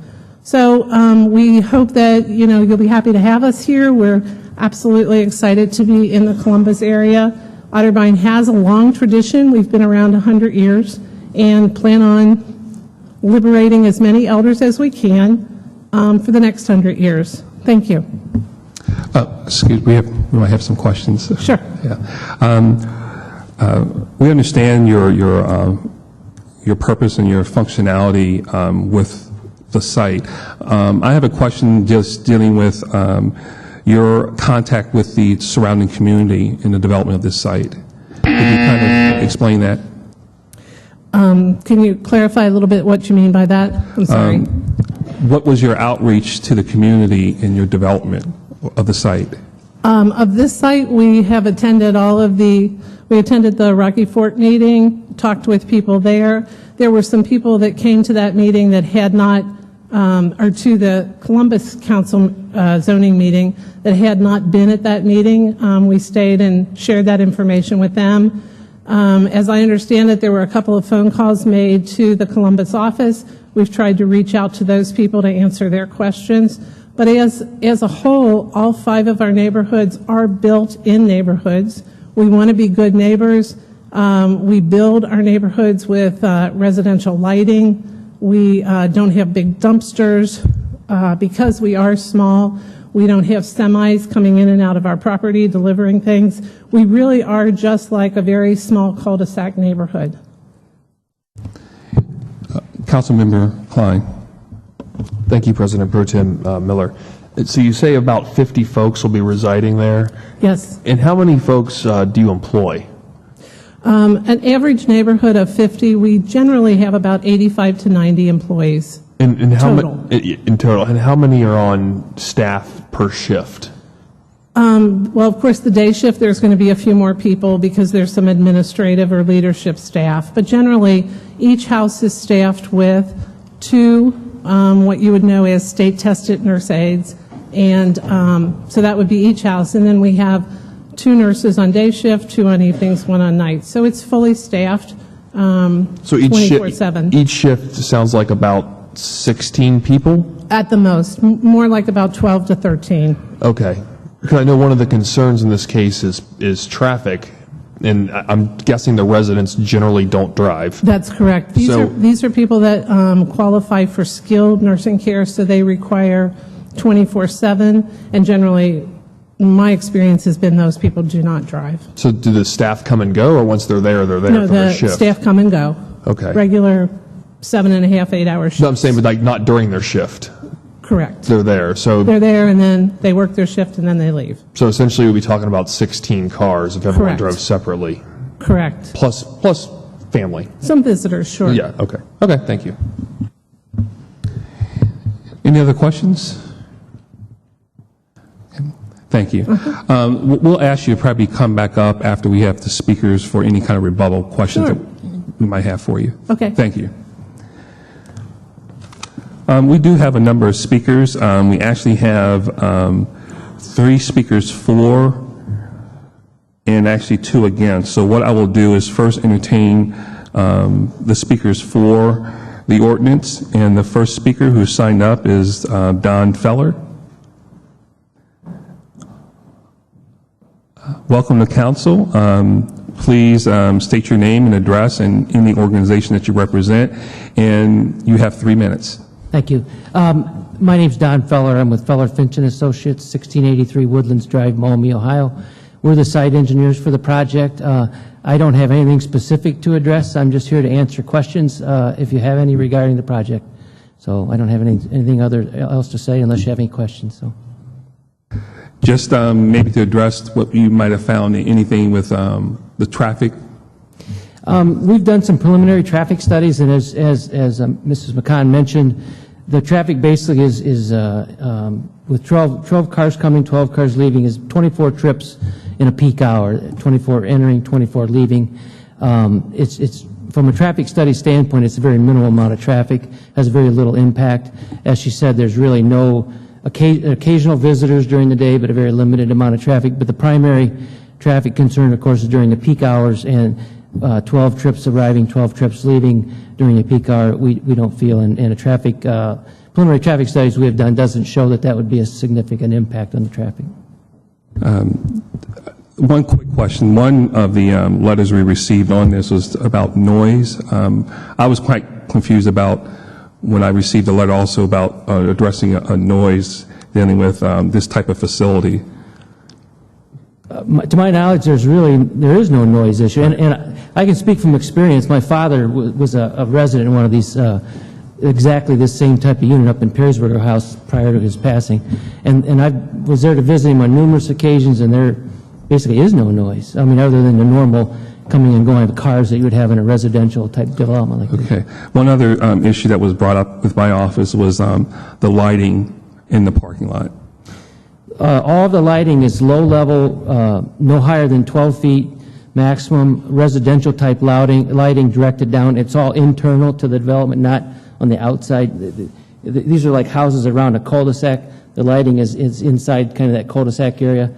Low height, low level, directed down, not outer. So it's the lighting, again, we believe has very little impact on the area. Okay. Any other questions? Councilmember Tyson. Thank you, Chairman Miller. Looking at the floor plans, there are no garages attached to any of these properties. Is that correct? No. Okay, thank you.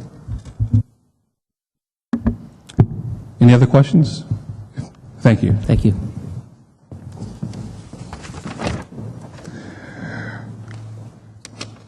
Our next speaker is Brian Gruber.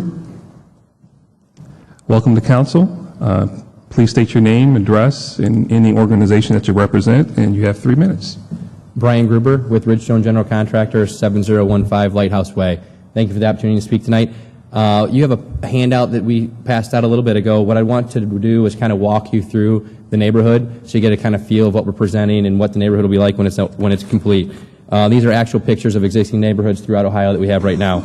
The first page there is the site plan, and I think you've probably all seen that. It shows the basic 5 houses kind of centered on a cul-de-sac or an island area with a gathering space and gazebo there in the center. And then we'll see pictures that depict that much more clearly as we go through. The next picture slide represents the traditional entrance as you're coming into the neighborhood, the traditional sign that Otterbein will have in the front, what that will look and feel like. And then what you see in the backdrop there is an actual home, one of the first houses as you're coming through the neighborhood. And as you'll see as we go through the community, each home does have its own identity, different architectural appeal, We did keep the same roofs and white trim to give some consistency to the community, but it was important to have each house have its own identity, their own front door, so people could resonate with it being their home. The next slide, you're kind of standing in that center island area, looking across the gazebo at a backdrop of another one of the homes in the neighborhood. The next slide will show you our hub house, which is at the end of the island. Really doesn't depict much importance to the community. It's the same home with the same 10 residents in it, other than it does have a cupola at the top that houses our wireless communications for the nurses throughout the homes. So other than that, it's the same building, but for us, it acts as the hub house. The next is kind of giving you a streetscape, and this will give you a good idea of the light. The first picture you see there is the traditional lighting that we have, like you'd see down a traditional residential streetscape, residential mailboxes, and that gives you kind of a view of two of the houses on the left side of that island area. The next is a view out at the hub house, just from that island gazebo area. The next picture now is giving you a shot back at the other two houses, so now you've been able to see all 5 of the houses that will make up the neighborhood. And then I thought it was important, again, that it's in the residential neighborhood. You kind of get an idea of what they are like from the back. Very traditional to what you would see at the back of your home. Little patio area, gas grill, patio furniture. So very traditional and typical. Lighting, again, if you look on the little overhangs, you can see they're hard to see, but very tiny spotlights like you'd have in the back of your home. That's all that we have in the back of the homes also, again, to blend into the neighborhood, to be more residential and feel. This now gives you kind of a look down a couple of the backyards, so you can kind of get an idea of a couple of the homes together. Another picture giving you an idea of a couple of the backyards. And now we kind of get into the floor plan of the home, just to give you an idea of what, as you enter the home, what it's like. As you come in, it has a traditional great room concept. You come into a dining, kitchen, and hearth area. Then you have 5 bedrooms on each side of the home. In the back, there's a spa and a PT represented by the blue and the green. Up front on the left side, the light green represents the laundry facilities. And then on the right, we have an office in yellow and a den. And I'll actually be able to show you as we go through actual live pictures of what the houses look like and feel like when you walk into them. So this next picture is a traditional great room that you'd be walking into in one of the homes, seeing on the left side residents enjoying the great room. On the right side there, they're sitting at the dining room. It gets you through most of the pictures. Yeah, thank you. Thank you. You built others. Yes, sir. What other concerns have you had, even in the past, with the community that you enter into? Did you go back and address any concerns with the, whether it's traffic or drainage or any of those issues? What type of plans have you had dealing with existing facilities after they're being built? After being built, we found a lot of success in not having any real issues. Our goal is to be a good neighbor and to go in and, as we approach the project, make sure that Feller's team make sure there's no issues with drainage, make sure all the drainage is kept on site, no different than when we entered the project. Traffic, they're really, because of the way Otterbein operates and because none of the residents have a car, with just 12 cars, there's not a lot of traffic. So we haven't seen that in any of our communities. I actually live in the neighborhood I live in. They have one of these residents right in their neighborhood, and there's really no impact. I know a lot of questions we have early on are EMS runs. And the one important thing to keep in mind with that's probably the biggest question that comes up to us from neighbors. What's that look and feel like? They're not emergency runs. Traditionally, the residents that come to Otterbein are coming to live the end of their life there. So Otterbein's team's goal is to keep them there, not send them out to the hospital. So that helps to eliminate, obviously, resident runs there. The other thing is they demand that they don't have sirens and lights on when they come to the neighborhood, because it's important to them. Again, they have 50 residents there, and they don't want them awakened or bothered by that. So they're silent runs because they're not emergency runs when they come into the neighborhood. I'd say that's probably the biggest question we get. Did you attend any of the Rocky Fork Blacklick Accord meetings? Yes, sir. What was your interaction with that group and their concerns? There was no residents at that meeting that had any concerns, and the committee themselves, they were great. They had a lot of questions. They were very excited about having this type of project in their community because it's so different than what currently exists. If you have a loved one, there's no choice. This is such a great opportunity for them. So it was great, and I think it was a unanimous vote in favor of it. Okay. There. Councilmember Mills. Good evening. You did bring up one of the questions that I have related to the EMS runs and that. So given that there's, I assume, mostly physical frailties with some dementia, as mentioned by the speaker earlier, how are the residents transported for medical services? I imagine that that is a need given their condition. And if you could give me the range of ages that are typically residents of this facility. Is it all right?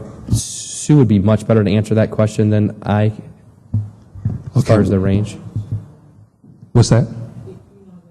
Yeah, we can. I'm sorry. She would know better the range. That's okay. That's okay. Okay, we'll keep that. Any other questions? Okay, thank you. Thank you very much. And our next speaker, and the last speaker is Sue McCann. You want to? I have to. You signed up, so you can actually answer Councilmember Mills' question. Thank you. Thank you. You asked about the age of the elders that live with us. Generally, most of these people are what you would see in a traditional nursing home in their 70s, 80s, 90s, 100s. You also asked a question about people with dementia. One thing we did not mention is that all of the houses are 100% secure with a keypad, including the pictures that you saw of the backyards with the fences and the gate. That's all keypad coded. It's a 4-number code. We found that so far in our experience, about 6 years now with 5 neighborhoods, we've only had one individual that could memorize those 4 digits.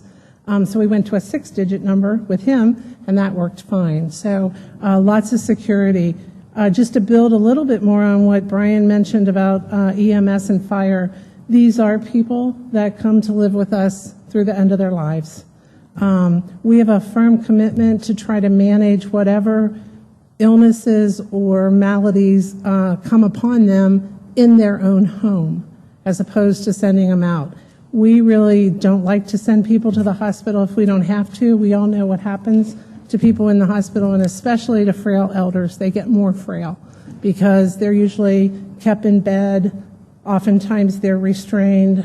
Have lots of things happening to them that they don't understand. Once they come back to us, it takes them a much longer time to recover. So we try however we can to manage them in the houses, meaning that if they're dehydrated, we give them IVs. If they have a urinary tract infection, we can give them IV therapy and antibiotics. So we really try to manage the people in the residential setting. Not to say that we don't have EMS runs, because we do. But again, as Brian mentioned, those are silent alarms, and we don't have people barreling through the neighborhood. I think the other concern that I've heard, just to build on your question about what's happened in other neighborhoods, has been a question about noise. But we've really minimized noise. Like I said, we don't have big dumpsters. We use residential garbage cans. So just like every other neighborhood, we have a waste removal service that comes and picks up those garbage cans. Because we're 50 beds and 5 houses, our food is delivered to each house, not to the whole community. So we have small box trucks that deliver our groceries once a week. So we've really tried to think about, how would it be if I lived next door to you? One of the questions that I ask the staff all the time is, so would you do this in your house? And if the answer is no, then we don't do it in the neighborhood either. So hopefully that helps. Yes? Go ahead. The other part of my question was, how are the residents transported when necessary? Is it through regular vehicles, or is it private transportation companies that will be going in and out, so that there's some clarity to the expectation of Sure. what type of traffic that's there? Sure. For the routine physician visits that, if a family member is able to transport that elder and the elder is able to get in and out of a car, that happens. But we do maintain a contract with a private ambulance service. If someone has to go to a doctor's appointment and needs to go by stretcher, if someone has to go to the hospital for a test, that's when we use that company. Any other questions? Thank you. Thank you. Our next 2 speakers are speaking against, and the first one is Erica Thomas.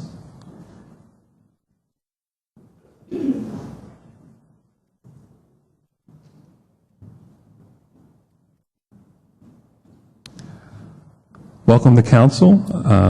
Please state your name and address and any organization you represent, and you have 3 minutes. Thank you. My name is Erica Thomas, and good evening. Thank you for letting me come tonight. I am the property owner just north of the development that's being proposed. I have written testimony to pass out, but I think you've already received the email that I sent out, so I can...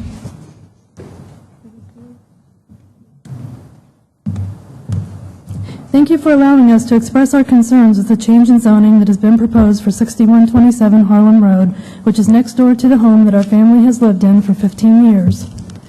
We did not receive notice for the September hearing before the Rocky Fork Black Lake Accord until the day before the hearing, which was not sufficient notice for us to be able to go.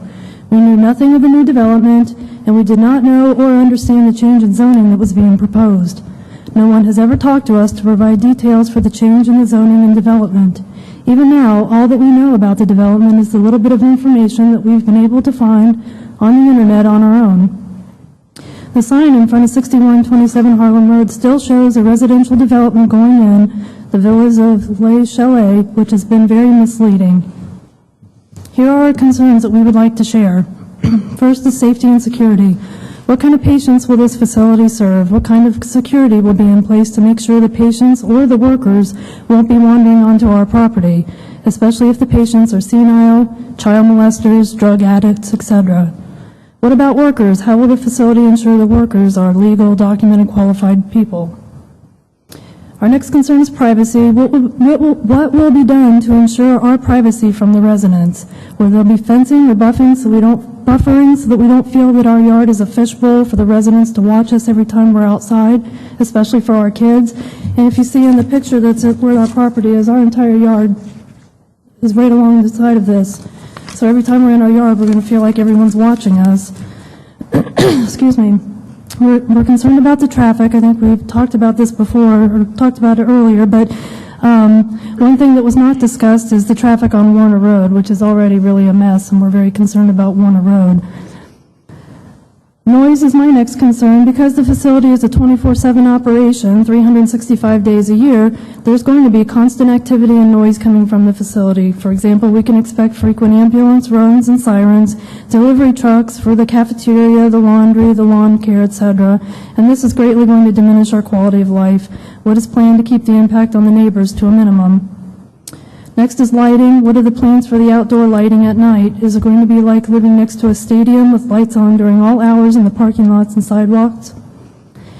Parking is another concern. 50 units for that small of a plot of land is a lot. Assuming each resident gets at least one or more visitors during holidays or weekends, how will the facility accommodate so much parking and traffic? The current plans, from what I've seen, only account for less than 1 space. Finally, drainage, and you can see the picture I put in the back of it of what the drainage is like. Thank you. Any questions from council members? Councilmember Klein. Thank you, President Pro Tem Miller, Chair Miller. Now that you've heard everything that was said, do you still have those concerns? Because just in my opinion, listening to what the testimony of the applicant, it sounds like a lot of those are addressed, and a lot of your concerns could also be translated if it was just a regular residential neighborhood. So I'm just trying to help me differentiate Sure. What concerns are still remaining and what concerns do you think are unique to this facility, because whether there's peering neighbors or lighting from a neighbor, like a lot of those are translated just if it was just a regular multi-family, single-family development. Sure, I understand what you're saying. From the plans I saw on the internet, it looks like the housing is only about 25 feet from the land property line, and they're all facing right into our land. And then there's a parking lot at the rear of the facility that's right along our land too, so anyone that comes and visits is going to be looking right into what we're doing over on our property. And I didn't get to cover the drainage, but we have a lot of pooling in our backyard because there's not very good drainage in the area, and the original plans for the residential development that was supposed to go in was going to have a retention pond to try to address that concern. I haven't seen anything that's going to address the drainage concern, so I'm worried that's going to make it even worse in our backyard. And I think my number one concern is we weren't notified or told of any of this happening. I mean, getting something in the mail that says there's going to be another zoning hearing and one day notice, We thought it was for that same development that was already in progress. We never had anyone explain to us, this is something totally new, this is a whole different use, 50 units instead of just 11. So I think that was the biggest concern, is we felt like we weren't notified properly. Okay. Yes. Are you familiar with the Rocky Fork Black Lake Accord? Just barely. I mean, I think we've read a little bit about it now and starting to get a little familiar, but I wasn't until just recently. Okay, until you got the notice? We didn't get well, yes, we got the notice the day beforehand, but I didn't know exactly what that meant at the time. Okay. Okay, because what normally the process that goes is that it will go to maybe the Civic Association, and they will inform people. The only problem with some of the civic associations is that they have their general rules that's not even governed by what council can even instruct them to handle their zoning. So we're kind of, sometimes we have our hands tied of working with certain civic associations, but we have a better relationship with area commissions and how they look at zoning. So that's something that we will always try to even meet with the Rocky Fork Black Lake Accord and see exactly how their process runs. But it was probably the day before that you were not able to actually attend that meeting. But afterwards, it has to go through our development commission, and then of course finally here. So that's something that some people are not aware of, but that's something that we've been working on to make it more public awareness exactly how the zoning process works. So it's kind of following up from Councilmember Klein about what they have addressed here. One of the things I think is very important is that you also get this packet of what we also received. Okay. And you might want to pick one up on your way back to the seat. Okay. Do we have a civic association? I'm not sure what that is. What's that? Do we have a civic association being a rural community where we are? I don't know what that is. That's what the Accord will be, a collection of those civic associations, so you can contact them and see where you fall. Okay. Councilmember Paley has a question for you. I'm not sure if it's a question for you or maybe one of the developers, but it appears based on looking at what you've given us and what they've given us, it appears the parking lot's on the direct other side, not next to our property. Am I correct with that? And I was going to suggest the same thing, because if you get a copy of what they've given us, it shows you, and there's not really 50 units, there's 5. And they have like multiple people that live in them. So, and it looks like houses. So I think maybe if you look at what they're showing us, because it's not what you're describing, maybe that would make you feel more comfortable. But it is separate, 50 separate homes. No, it's not. It's 5. What you mean is that there's 5 buildings within each of them have 10 bedrooms. 10 units in each, within in the right. houses. So this is where I would love for her to take a look at the packet, and then we do have another speaker against it, and so, but thank you. Thank you. Our next speaker is Aaron Sensor.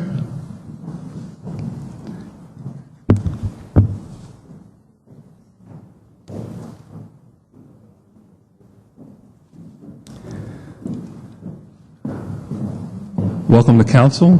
Please state your name and address and any organization that you represent, and you have 3 minutes. Thank you, Mr. President Miller. My name is Aaron Sensor. My address is 6249 Harlem Road. I am directly north of Erica, who just spoke, 2, I guess, parcels north of the proposed plot. I'm going to read from Mr. Fisher, who lives at 6435 Harlem Road. But let me just, before that, say that there are 50 individual residences, even though they are contained within 5 buildings. Secondly, to take the Rocky Fork Black Lake Accord does not represent the opinions of anybody that lives on Harlem Road between Dublin Granville Road and Central College Road. Ooh, sorry about that. I've taken an individual poll of every single resident. Nobody was notified of the meeting for September, except in the public forum that is always available. But it's still being advertised as an 11 chalet community with 11 single-family residences. That's not what's going in right now. So we're being deceived. To take the recommendation of the Rocky Fork Black Lake Accord would be negligent and almost criminal. I mean, the rural value, I closed on my house in March, and I closed on it for its rural values that it contained. They say that they're going to have a cul-de-sac type lighting. Well, we don't have street lights on Harlem Road at all. We don't have residential street lighting. That's why I bought my house there. It's a rural community. It's a rural setting. We don't have cul-de-sac housing. That's not what we're there for. That's not what we have. To spot zone this piece of property would decrease my property value and the property value of my mom, who lives across the street at 6230 Harlem Road, which is directly across. But, you know, I only have a minute left, and I want to say what we want, because we haven't had a chance to even discuss the things that we would be willing to, you know, accept, okay? 20 feet from the back and sides of this is unacceptable to us. It would take away from the rural quality of our housing. 30 to 35 feet is more acceptable. 75 feet in the front is the minimum of what the consortium of Harlem Road is willing to accept. We would be willing to allow or to discuss doubling the number of units from the 11 proposed to maybe 22. I don't think any more is acceptable. I just don't think that without discussion or, you know, conversation that it should even be considered. I think that before I called Dana, who is in charge of this, my mother, who was within the 125 feet, and Mr. Fisher and everybody else didn't even receive proper notification. So we know for a fact that the Franklin County or whoever was in charge of notifying people of this zoning change, that rule did not get followed. So we ask that this motion get tabled until proper time, until the rules can be followed. That's it. We will look into that, but one of the things that I'm questioning here is the rural setting that you just described here. I'm looking at the property now and seeing adjacent to the property is a suburban number of houses, and then on Harlem Road I see multi-unit dwellings. Those are condos. You mean located right, across condos, the street? and so they're still single-family residences. They're deemed condominiums, but they're still zone residential. right. But going forward is kind of where I'm looking at exactly what they're presenting here, and you know, I question exactly the motives of saying that this is strictly rural setting of. I'm looking exactly all around. I think the precedent being set, President Miller, of spot zoning a rural or everywhere being zoned, sorry, I keep doing right. that. Everything being zoned residential, being, you know, single-family homes or multi, you know, unit dwellings, you know, it's all residential single-family dwellings, okay?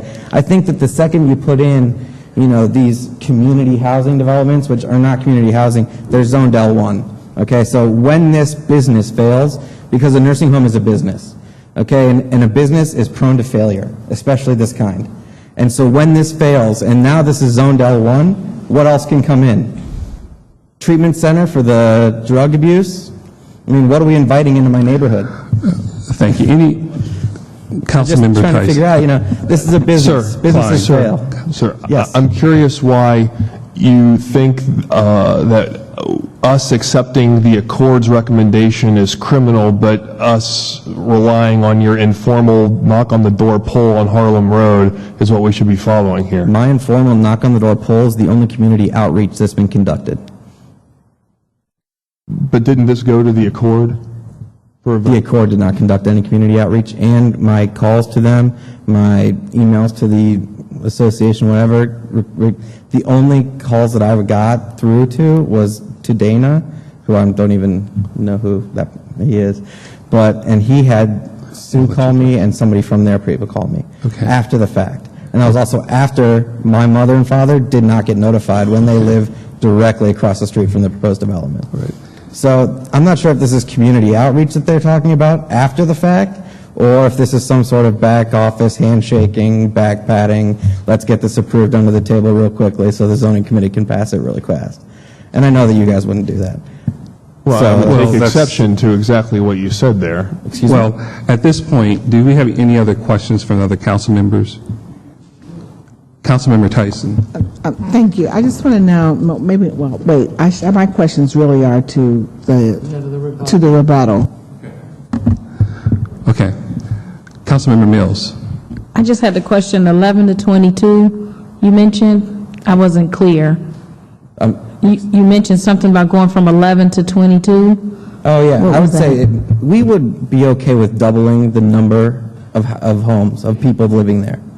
Okay? I don't care how big the homes are. You know, if you say that there's going to be 5 residents, you still have to sign an individual contract to live in a room. I mean, I just today put my grandfather in a nursing facility, in the Creekside Nursing Facility on Alum Creek. It's beautiful. I have no problem with it. It's a great community. I have no problem with the style of these types of communities. You know, I really appreciate what they offer to the society. I don't want to live next door to one, though. I'm not in an area that's zoned for it. So, I mean, I can appreciate maybe changing the chalet environment to having an assisted living community where there's 10 single-family houses with a nurse there. That's different. I mean, you reduce the number of visitors, the number of ambulances. These dry runs where an ambulance comes and there's no siren in their community, well, that's in their neighborhood. It still flies by my house with the siren blaring, and everybody else's house who lives on Harlem Road. And if you've seen how wide Warner Road is, you actually have to pull into other people's lawns when a box truck or semi-truck or any dually pickup truck is next to you on that street. There's not room for 2 full-size vehicles on that road. I drive a sedan Cadillac, old model, and I can't even fit next to another sedan on that street. So they're Thank box you. trucks Right. that they're And receiving that's one of the deliveries things that from. we dependent on administration, our That's what I'm transportation saying, that the department. Rocky Fork Accord, who wholeheartedly didn't address any of the issues I did. However, the staff did, and that's the part where I want to get to. So it's of dealing criminal with to this. take a recommendation from people that didn't even recommend these things. It's negligence. We get recommendations daily from civic associations, But I area read the commissions. manuscript and Let me finish. transcript. Let me Sorry, finish. Mr. President, I Let me finish. We take recommendations, and they're exactly that, recommendations. We do our research on exactly what those recommendations are, and we ask questions. When it comes down to traffic, we have a whole department with experts to understand exactly traffic patterns and seeing what the impact is on neighborhoods. Right. We're going to rely on our expertise from administration on those recommendations from this. So that's where, at this point, I would like staff to answer a couple of questions, and if Can I not, just say one thing? I hope so, Mr. President, but I will say that I was told that this was a formality by Dana on the phone, and that because of the recommendation by the Rocky Fork, whatever, Blacklick Accord, that this was a formality. And I was put back by that, and I hope that that's right. true. Thank you, because then I'm going to ask Dana to address those. Great. So thank you. You're welcome. Thank you. That's it? Yeah. Thank you.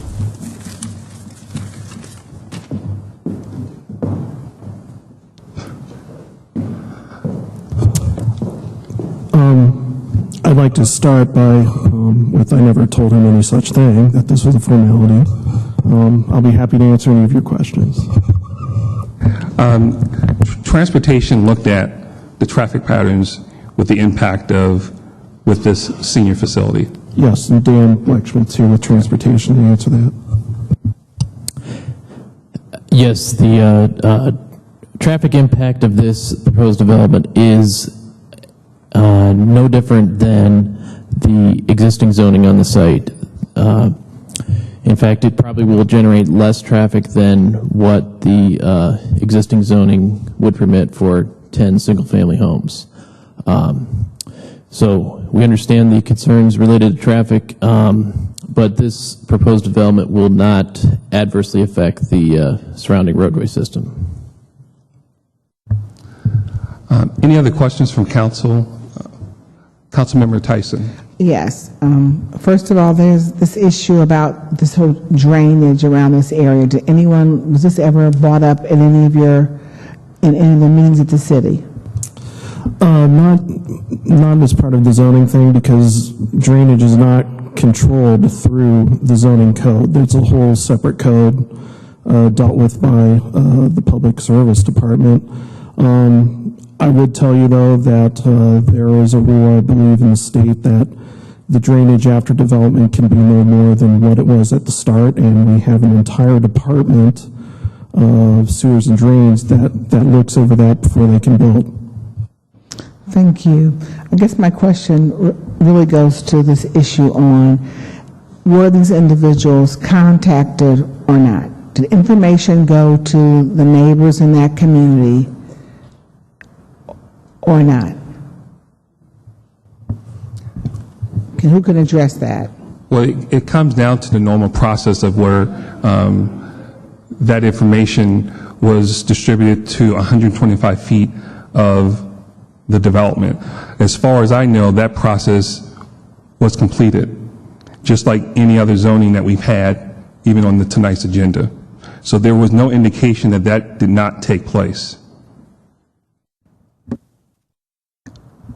And, okay, I'm assuming that it did. I'm just making sure whoever was responsible for doing that it was done. Because when you, Yes. because you have a group of people that are saying that they never received anything. And I just want to And make sure. that's correct, because we know that there's individuals who received it. So it Okay. comes down to where it did go out. Whenever there's something that did not go out, we would know when that information is not disseminated to the 125 feet residents. Remember, it's something that this went through the normal process, and that's one of the things that zoning and my staff look into. And we have countless of people, when it comes down to zoning, saying they did not get that mailing, when sometimes it's going to the location and the owner is not even part of that residence. And so at this point, we know that it did go out to a number of people, and it's up to that person. And take, for instance, the notice of the meeting from the Accord did go out, but it was according to their standards. But it was their attendance of certain neighbors when they show up at these. So the Accord did have a meeting. You'd be surprised that other civic associations do not have that included as part of their process. At this point, this Accord actually did have a meeting and invited individuals. We have no control of letting that Accord or that civic association say that you need to at least give a 7-day notice or a 30-day notice. That is always up to that civic association. When it comes to the Area Commission, they have their process of informing residents of 125 feet about they're about to have that discussion on that proposed development. Thank you. And I certainly chaired zoning, so I understand that. I'm just making sure that the process was taking place, because you had individuals saying they didn't get it, and a whole row of them raised their hands so they didn't get it. I just want to, and so based upon that, I'm just making sure that you said some people, that you are aware that some people definitely got the letter, that to go to, I think someone testified, go to the meeting that the Black Liquor Court had regarding this issue. And obviously, if they didn't get to go to the meeting. Okay, let's clear that up. Some of the individuals got their notice for this meeting.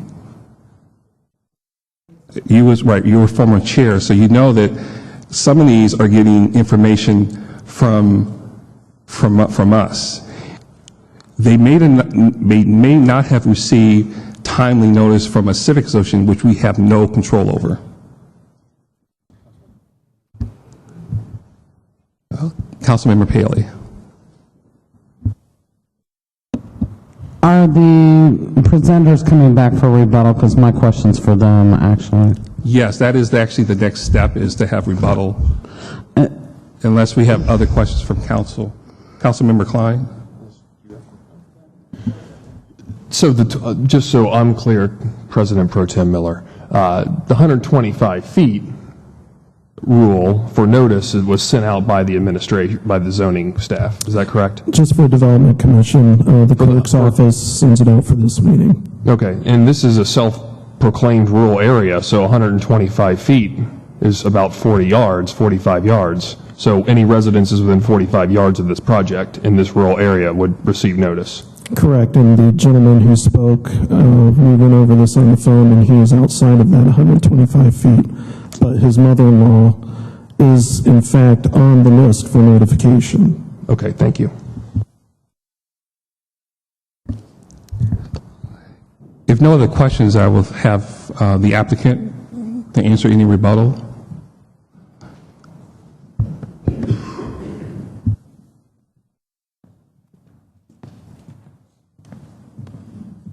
Thank you. I'll just try to answer a few of the things that I heard that seem to still be questions in some people's minds. One of the concerns was about the workers that we employ. Absolutely, positively, we're under law by the state of Ohio to do criminal background checks on anybody who takes care of old people. To that end, anyone with a history of domestic violence, theft, there's a laundry list of offenses that prohibit us from hiring those types of individuals. Not every facility does drug screenings, but Otterbein Homes believes we have a responsibility to the people we serve, so all of our employees pre-employment are drug screened. We have a random drug screening policy. We've terminated people whose drug screens came back positive. The other thing I wanted to mention is our houses will be set well beyond the 25-foot setback requirement, and the drawing that I think the neighbors are looking at does not show landscaping buffer because it wasn't required at this time. But I think if you looked at our website or you see the pictures, it's pretty clear that we are very, very cognizant of our neighbors and buffer with as much green and trees and shrubbery as we possibly can, for the very reason that we don't want to offend our neighbors and we want to be good neighbors. It is not 50 units, it is just 5 houses with 10 elders living in them. If you think of it as a single-family house with 7,000 square feet, that's what it looks like. There just happen to be 10 people living in them. Someone was concerned about their diminishing property value, which I've heard before. We're investing $9 million in this project. I doubt that it's going to lower the property value. I think, in fact, it would enhance the neighborhood and increase the property value.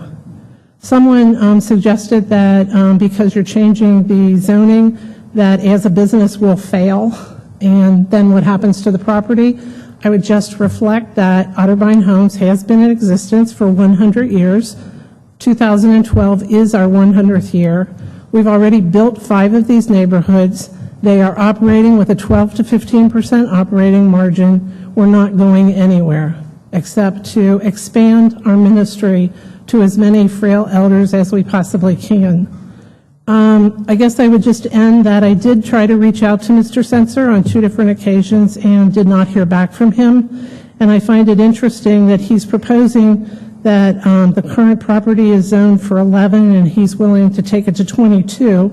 If one considers that an average house contains about 4 people, if you multiply that out, that's 88 people, and we're only asking to bring 50. So if there's any other questions, I think I've tried to summarize what I heard. Councilmember Mills. I have a few questions, just attempting to listen and pay attention to all that was suggested. And I imagine that you heard some of the comments as well. It sounds like you did a good bit of note-taking. And so the comments made about the buffers and the increase, and is there any willingness on your part in terms of that? We've always been willing to work with our neighbors. We have no problem with that. We can add more landscaping, buffer areas so that people feel that their privacy is also protected. And I think if anybody talked to people that are our neighbors right now, they'd find that to be true. And so given time, there's opportunity to have these discussions further about some of those recommendations or suggestions made this evening. Certainly. And so I have another question. You mentioned that you're Medicare and Medicaid certified, and you talked about serving senior, frail. In terms of Medicare, is that others who may have had catastrophic accidents that are physically frail? It's really only seniors, so your age is more of your priority. Gee, that's a hard one to answer. Our focus really is service to seniors. That's where our mission lies. However, on occasion, we have had younger individuals that were in a catastrophic accident. I can think of one at our Perrysburg location, which is a suburb of Toledo. It's a young man who's in his 30s who was injured at work and has become a quadriplegic. He is staying with us with the intent of getting back to an ability to live in supervised housing. So he's there with us, even though it's going to be for a long time. Eventually, he'll return to some less restrictive type of living. So given that change of, that could happen in times, you could see where a resident, if you say seniors and that's your focus, but mentioning that you are Medicare, once you have the property at that point, that could cause some, maybe that's where you started, but then you switch, that could cause some concern to the residents, not disclosing the possibilities of that. Because I don't know that I heard you mention that besides my knowledge of Medicare and Medicaid. Well, Medicare really is strictly geared for people 65 and over. So this young man is actually qualified through the Department of Job and Family Services for vocational rehab. Perhaps someone younger that's eligible for Medicaid might live, but generally Medicare is 65 and older. I'm sorry, the Medicaid was where it sort of piqued my ear up and say, well, maybe that was where you would have residents that are not senior citizens. And then my last question is, one of the speakers talked about parking, and your plan does not indicate that, as Councilmember Paley pointed out. Is there any plans at all? I just want to make sure I ask the question of any type of parking lot on the other side here. That's parking lot, that's parking lot. But the house is over here. The house is over here. Got it. Thank you. Councilmember Paley answered my question for me. Thank you, Councilmember. And I think that's the last time I saw my notes. Thank you. Councilmember Paley. Just so that I'm not misleading Councilmember Mills, the parking lots are over by the Hub House, correct? That's correct. So it's on the other side of Harmon Road. It's not Harlem. I mean, according to the plan that you just passed out, the parking lot is on the complete other side of the property. It's not on Harlem Road. Okay, they're shaking their head. Yes, I'm correct. Okay.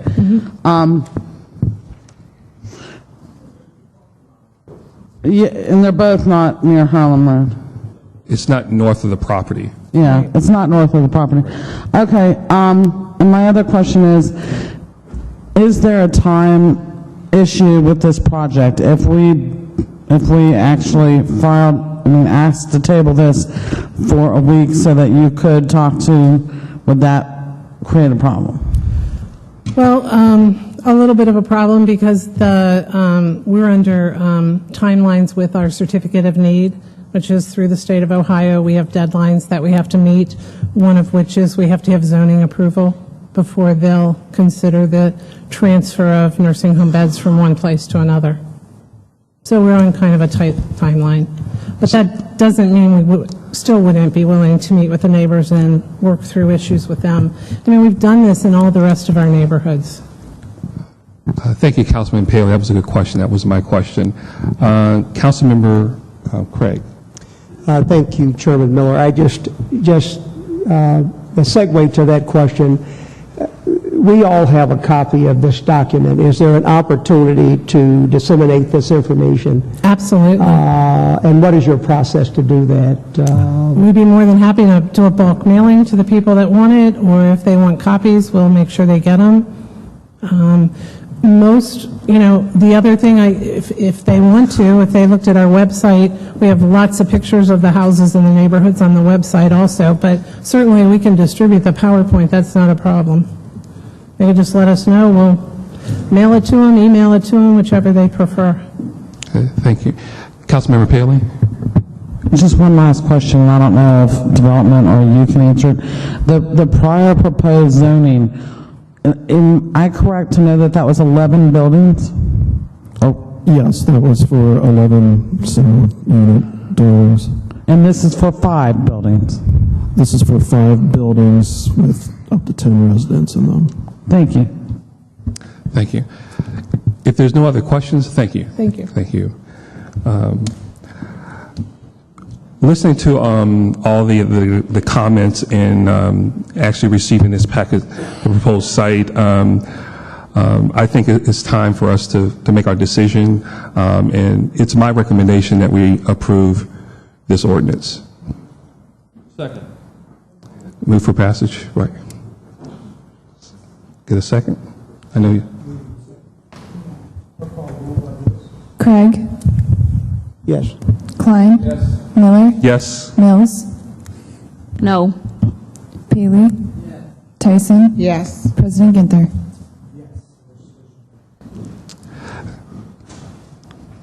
Okay, next on our zoning agenda is 2655, 2012, to rezone 2500 West Dublin Granville Road, being .68 plus or minus acres located on the north side of West Dublin Granville Road, 140 plus or minus feet east of McVeigh Boulevard from R Rural District to CPD Commercial Plan Development District.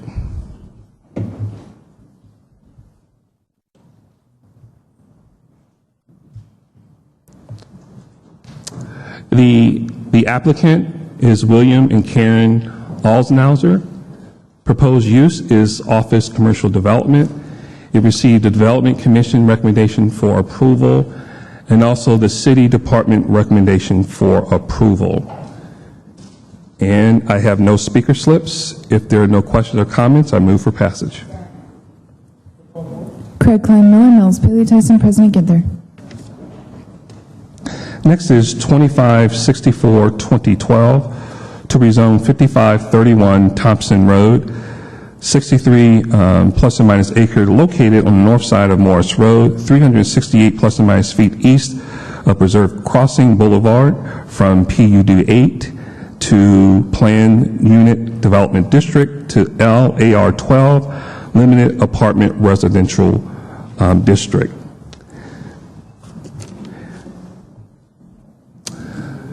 The applicant is the New Albany Company, LLC. The proposed use is adjusting development uses and standards. It received the Development Commission recommendation for approval and also the City Department recommendation for approval.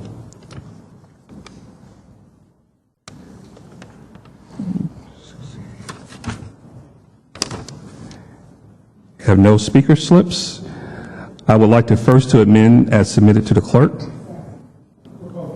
Craig Klein, Miller, Mills, Paley, Tyson, President Ginther. Next, I'd like to request to amend to emergency. Craig Klein, Miller, Mills, Paley, Tyson, President Ginther. And next, I'd like to move for passage. Craig Klein, Miller, Mills, Paley, Tyson, President Ginther. Next is 2629, 2012, to rezone 2214 Eakin Road, being .4 plus or minus acre located at the northwest corner of Eakin Road in Whitethorn Avenue from C3 Commercial District to LC4 Limited Commercial District.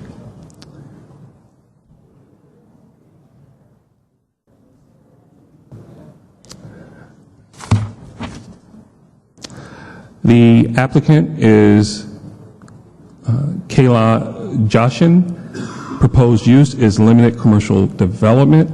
It received a Development Commission recommendation for approval and the Greater Hilltop Area Commission recommendation for approval and also the City Department recommendation for approval. And next we'll need a presentation from staff.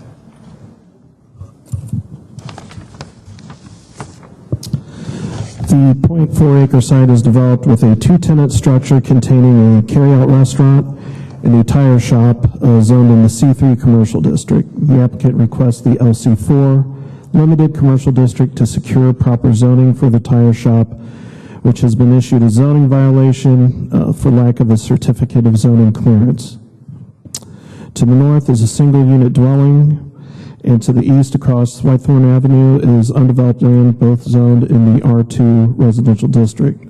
To the south across Eakin Road are an automotive tire and repair facility and an equipment sales company in the N2 manufacturing district. To the west is a retail structure in the C3 commercial district. The site is located within the planning area of the Greater Hilltop Plan Amendment, which recommends community commercial uses for this location. The limitation text provides appropriate use restrictions and commits to additional landscaping to further buffer the service area from the adjacent single-family dwelling. Staff does recommend approval. The requested LC4 limited commercial district will secure proper zoning for an existing tire shop, and the limitation does include appropriate use restrictions, which will ensure compatibility with the surrounding development. I'll be happy to answer any questions. Any questions from council? I do have a speaker slip. Cindy Wiffle,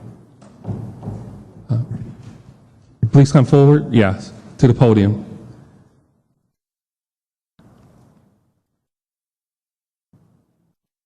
And welcome to council.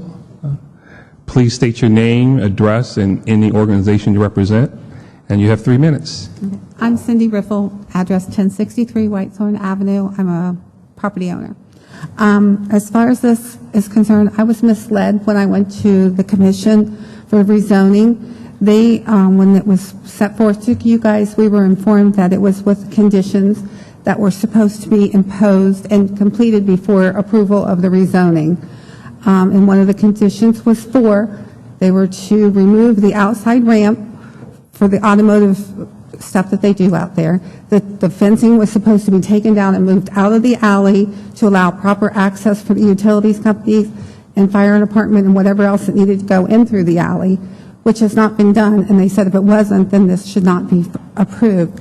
We got a phone call at 4:30 today from Danielle Weber saying that they were going to take them to court in February of this year, in 2013, for violations that they have not complied with prior to coming to here for the rezoning, and it was to be set aside. After talking to Mr. Pasuti, he doesn't know anything about that, which is surprising to me because nobody knows anything with the zoning commission. And the reason property owners don't know is they leave it up to whoever's going to do the property development to notify the residents, and that's 125 feet. They sent it to one person. This next time I got mine from you guys about this hearing. And I'm concerned with this property is they operate a ramp that is unsecured outside of a building where everybody else has to be inside a building. This is a school bus drop right outside the property. There are no sidewalks. Kids are walking through there. They're operating on cars with grease and oil and glass all out there. Unsafe for kids to walk by. Their store is just around there too, which I walk and patronize, which is unsafe because if you're going to slip and fall, they operated other businesses there that were fine. This is not a business for residential. Across the street where they're talking about that all of this is already is there is a good place for it. It is zoned for that. All the precautions are in place over there, but not in a residential. And the storage of the tires that they do store outside, which is over 1,000 tires, not one, not two, 1,000. And they were violated. We had West Nile, we've had snakes, we've had rodents, and they got slapped in the hand with violation after violation, but they didn't comply. We didn't get anything. We can't enjoy our own residence, which we pay our taxes for, to sit on our porches in the summertime. And just to go ahead and pass this so they can make the violations correct is not fair. I think it should be tabled until it's been compliance and done, or operate a business that is best serves the community, which could be like was before. They operated it as a church, and they got it rezoned for a C4, and the church did the proper channels first. And I'm about out of time, so, and then there was other things. What commission were you referring to earlier? Well, the Hilltop Zoning, the City of Columbus Zoning Commission. And that was a stipulation in their stuff, and Mr. Pasuti was unaware of that. But Mr. Hill was at the commission, and he was there. I'm sorry. Mr. Hill. Dana Hill, right? Mr. Hill. Sorry. He was there, and he was knowing. And I have pictures of why we're so concerned of the area, of what we're talking about, if you'd like to see them. Okay. We'll have a staff come down and get those. To your left. This is the ramp. That's just all of that. So there's other pictures. What violation you were referring to? Well, who is in violation? the owners. of owners. of the property, and it's been an ongoing violation for over 5 years. And we The violations from who? Who issued from the the city of Columbus Okay. zoning commission, which they're very well of, that they've been doing it and they didn't get nowhere. They even had a posting on the fence, and it still has not been done, taken care of.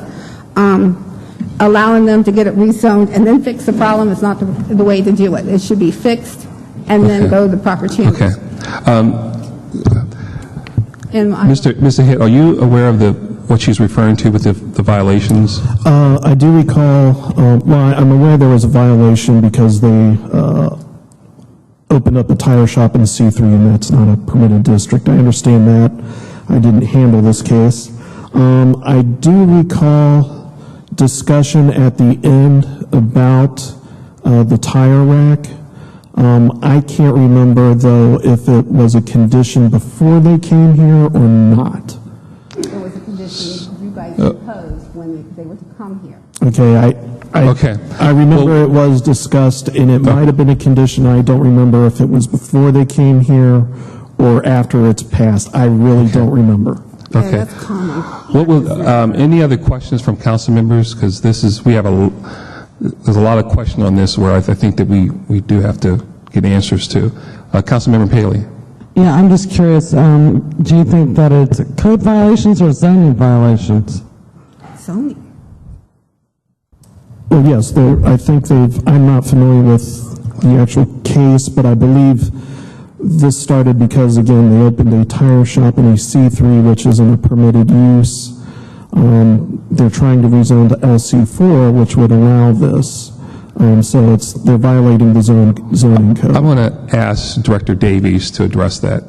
Thank you, Chair Miller, President Ginther, members of council. What the violations are, code enforcement from the Department of Development has written those violations. Our Department, Building and Zoning Services, deals with the rezoning. It sounds like there are multiple code enforcement issues, which does the enforcement of the zoning code. Obviously, we'll be happy to get together with the Department of Development and find out specifically what the code violations were and see where they are in the process. And we'll also work with the City Attorney's Office, because I'm sure they're involved as well. Well, with those comments, I mean, I would prefer we just table this, so, yeah. Thank you. Need anything else for me? Yes. I would like for 2629 of 2012 to be tabled indefinitely. Second.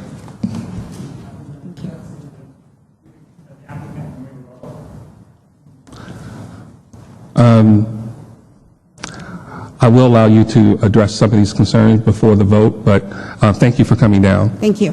Thank you all. I will allow a rebuttal, so you can come forward.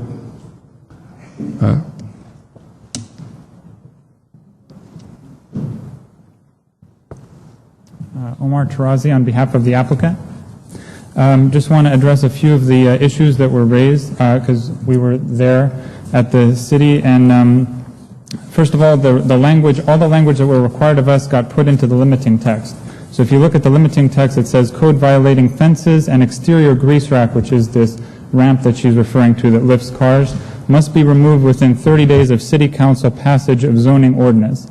That was the language that we were required, and that's the language we coordinated with Shannon Pine to ensure that it was as part of the limiting text. As far as, if you go through the limiting text, you'll find everything that she's mentioned is specifically prohibited by the limiting text that we are asking to be approved today, including exterior storage of any tires and whatnot. As far as the tire shop, we do admit that it was open actually since roughly 2004, and for a while they did have a tire shop a tenant that was not operating the tire shop appropriately, storing tires outside and whatnot, and the landlord was not aware that it was not zoned appropriately from a C3 to C4 issue. That tenant is now gone. They have a new tenant in there, and they have what we're asking approved today is to make that transition so they can operate a tire shop in full compliance with all of these restrictions that allowed us to get to this point, which is that we have to be no tires stored outside. It has to be between certain times, 8 to 6 hours of operation, and that everything has to be in full compliance. Okay. I still have to verify everything what I'm hearing. So if there's, I would still, after this, would like to just table this indefinitely, and we'll look at the rest, and if time permits, we'll look at bringing it off the table. We'll do a voice vote, just so we can issue Yeah. our concerns. So I would like to table 26, 29, 2012 indefinitely. Craig. Yes to table. Thank you. Klein. Miller. Yes. Mills. Yes. Paley. Yes, but I would like to voice my opinion regarding why we're tabling it, so they understand that I probably would prefer that these things be done before we rezone it. Because if they've already been doing it illegally for this long, I don't have any assurance that this is going to happen within 30 days after we rezone it. And so that would be my opinion. Yes. President Ginther. Thank you. And our last in zoning committee is 2668, 2012, to grant a variance from the provisions of sections 3333.255 perimeter yard of the Columbus City Codes for the property located at 5531 Thompson Road to permit a reduced perimeter yard for a multi-unit residential development in the LAR 12 Limited Apartment Residential District. And the applicant is New Albany Company LLC. Proposed use is multi-unit residential development with reduced perimeter yard for parking and garages. It received the city department recommendation for approval. And next presentation. The applicant is requesting a variance to reduce the required perimeter yard of the subject property from 25 feet to 10 feet along the west side of the site for parking and garages. This site was originally part of a larger development and was intended to be developed later, but that developer decided not to purchase this site. Had the development proceeded as planned, it would have all functioned as one development, and the area where the variance is being requested would not have been on the perimeter. As a result, certain buildings on the site are too close to the property line. Staff supports the proposed variance because the land uses are adjacent to each other, are both multi-unit developments, and are therefore compatible. I'll be happy to answer any questions. Do we need a presentation from the applicant? If not, because I only have a speaker 4. Okay. We do have a speaker, Mr. Dave Paul.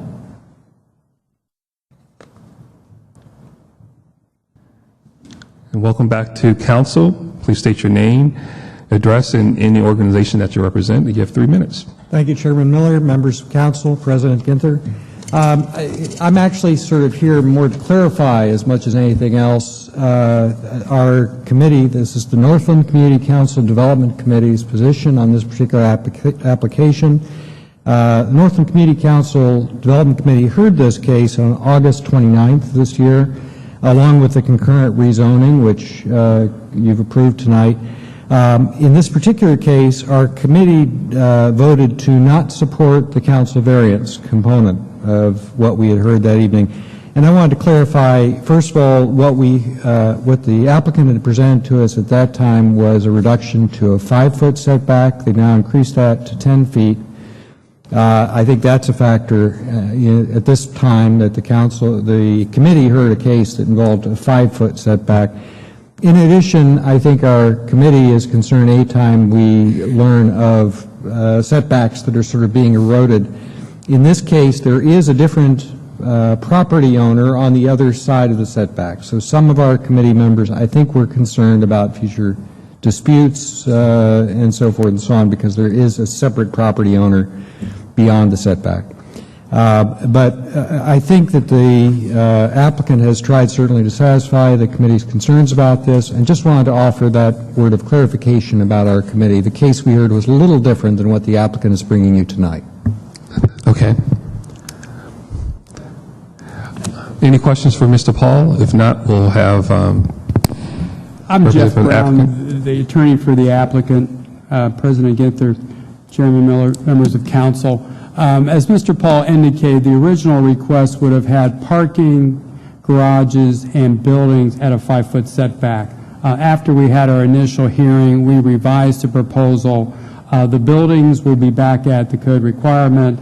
Only the parking and the garages will be at 10 feet, not 5 feet. So I think, at least in your mind, that was a substantial change, and it is multifamily up against multifamily, and this is as a result of the original developer who has the property to the west not moving forward and buying this additional property, which was the original plan and part of the original zoning. So this is a companion piece to the zoning that you already approved earlier in the agenda. Thank you. And this kind of represents exactly when we talk about the process in itself of how working with the community, the different associations, the area commission, and residents, where you have applicants and developers working together to come up with those solutions and those concessions that we believe is best for the community. So, zoning is always, rezoning is always sometimes a difficult and sensitive issue, but one of the things that we always have to look at is the proper land use. And council have to make these hard decisions, but though we have our difficult decisions to make here and there, I'm satisfied that the process is getting much more, the public is becoming much more aware of how you can get involved, and the developers are willing to listen to the residents and making these appropriate changes when we have these rezonings. So I know it's difficult, but there are pluses to how we get things done. So thank you, Mr. Paul, for coming down and speaking. Do we have any questions from council members on this? If not, I would like to first to request to amend to emergency. Craig Klein Miller, Mills Paley Tyson, President Ginther. And last, I would like to move for passage. Craig Klein Miller, Mills Paley Tyson, President Ginther. Thank you very much. Mm-hmm.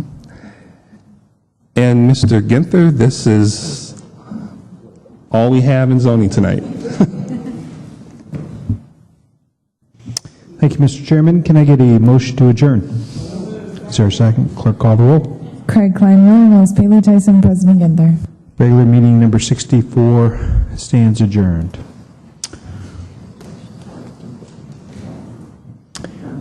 I'd like to entertain a motion to reconvene regular meeting number 63. Is there a second? Clerk, call the roll. Craig Klein Miller, Mills Paley Tyson, President Ginther. Regular meeting number 63 is reconvened. We have the Public Safety and Judiciary Committee next on our agenda. Councilmember Mills chairs this committee. Madam Chair, the floor is yours. Thank you, President Ginther. Tough to follow zoning, always, particularly with long but necessary ordinances I'd like to present. The first 9 that we have in Public Safety and Judiciary this evening all relate to liquor objections, and so I want to provide our audience and our listening audience some context around liquor objections before introducing the ordinances connected to our objections. Each year, liquor permit holders are required to renew their permits. The state law does not grant cities the authority to revoke or deny the renewal of liquor permits on their own. However, under Ohio law, Columbus City Council has the right to object to the renewal of liquor permits and request a hearing based on those objections. Each year, this council exercises its right to submit resolutions specifying the reasons for the objections to the Division of Liquor Control for consideration. And tonight is what we are putting forth.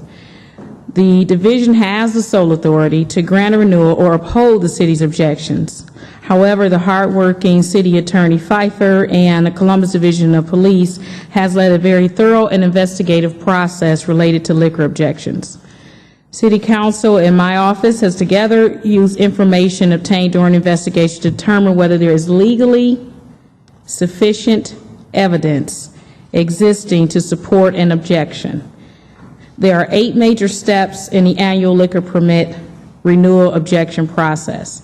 The first, in partnership with the community, we identify problem establishments, investigate the establishments, evaluate the evidence, receive the city attorney's recommendations based on the evidence, and as you'll hear tonight, attempt to adopt a resolution at council that is sent to the Ohio Division of Liquor Control.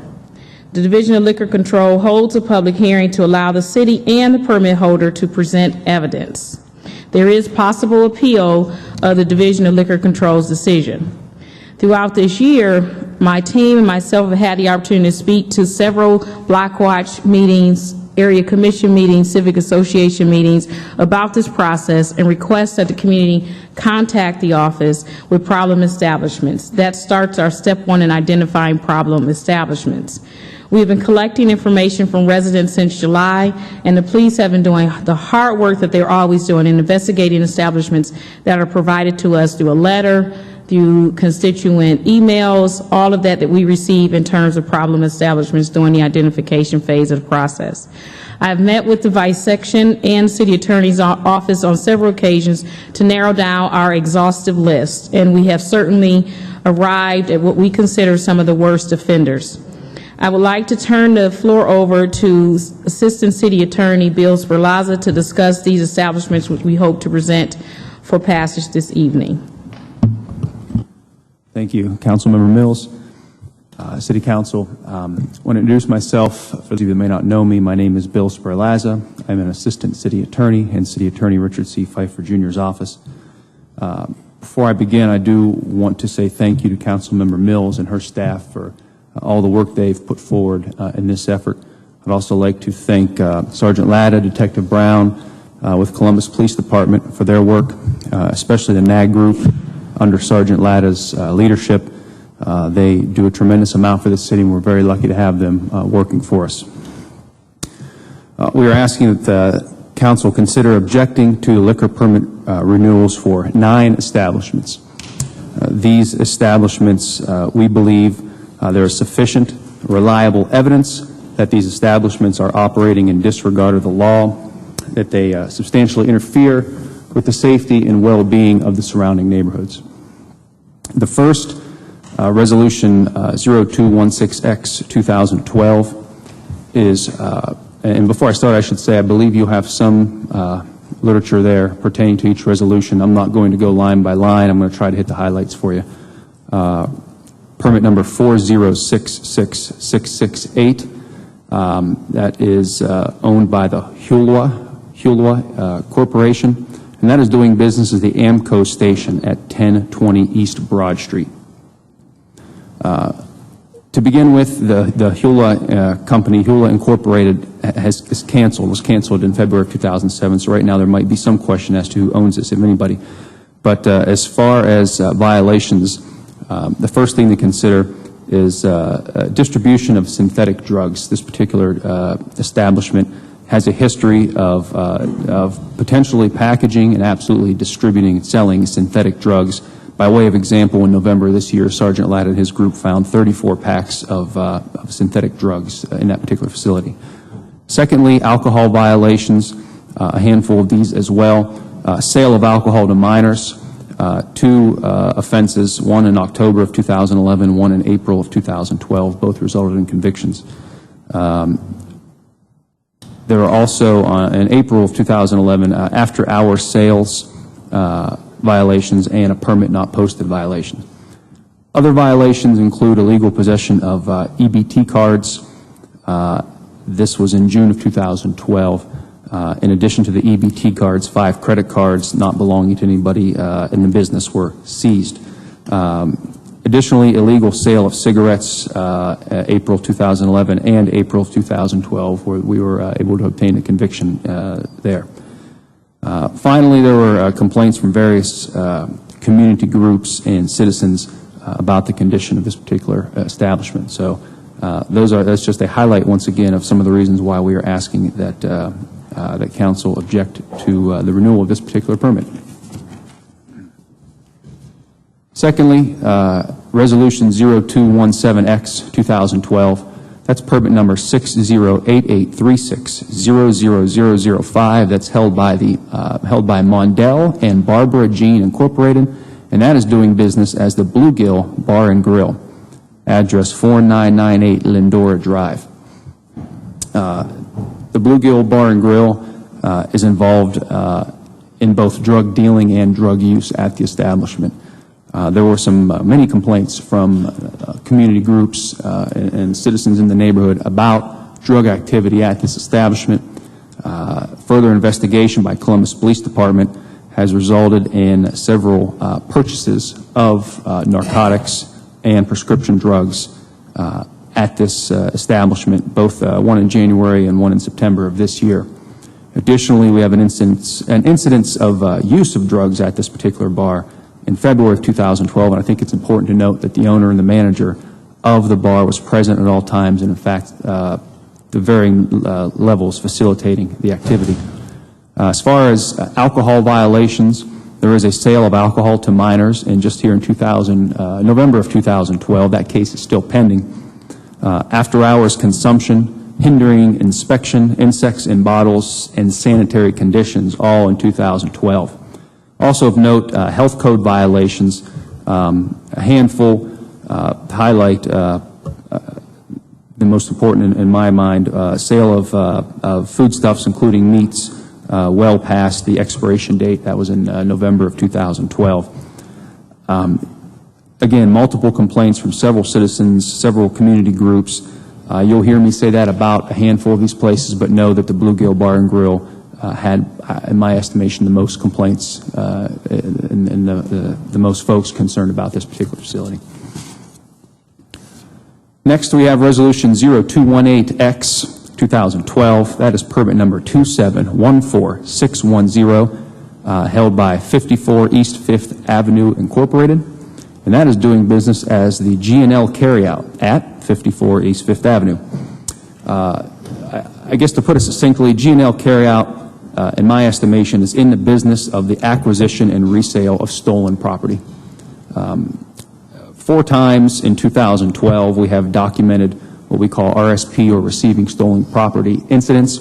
The Division of Liquor Control has 2 of those. There's 1 pending, and there's a 4th that resulted in a criminal case. But to put it succinctly, individuals go to box stores, grocery stores, etc., steal things, bring them to G&L Carryout, they buy them and resell them. The owner of the bar, president of the bar, or president of the corporation, owner of the carryout, Mr. Tedla, has convictions in 2012 for underage sale of alcohol. That would be in May of 2012 from this establishment, as well as illegal cigarette sales in February of 2012, again from the G&L Carryout. Other Division of Liquor Control violations include improper packaging of beer in October of 2012, and illegal possession of EBT cards again in May of 2012. Health code violations, more than a dozen, quite a few health code violations. To highlight a few, food cross-contamination, raw food stored with ready-to-eat food, cooler thermometers not in working order, and live cockroaches observed at the establishment. Also several fire code violations as well, and again, complaints from neighboring citizens, community groups. Next is Resolution 0219X 2012. That is permit number 6186916. This is held by Mort's Place Incorporated, and it is doing business as Mort's Place at 919 Sullivan Road.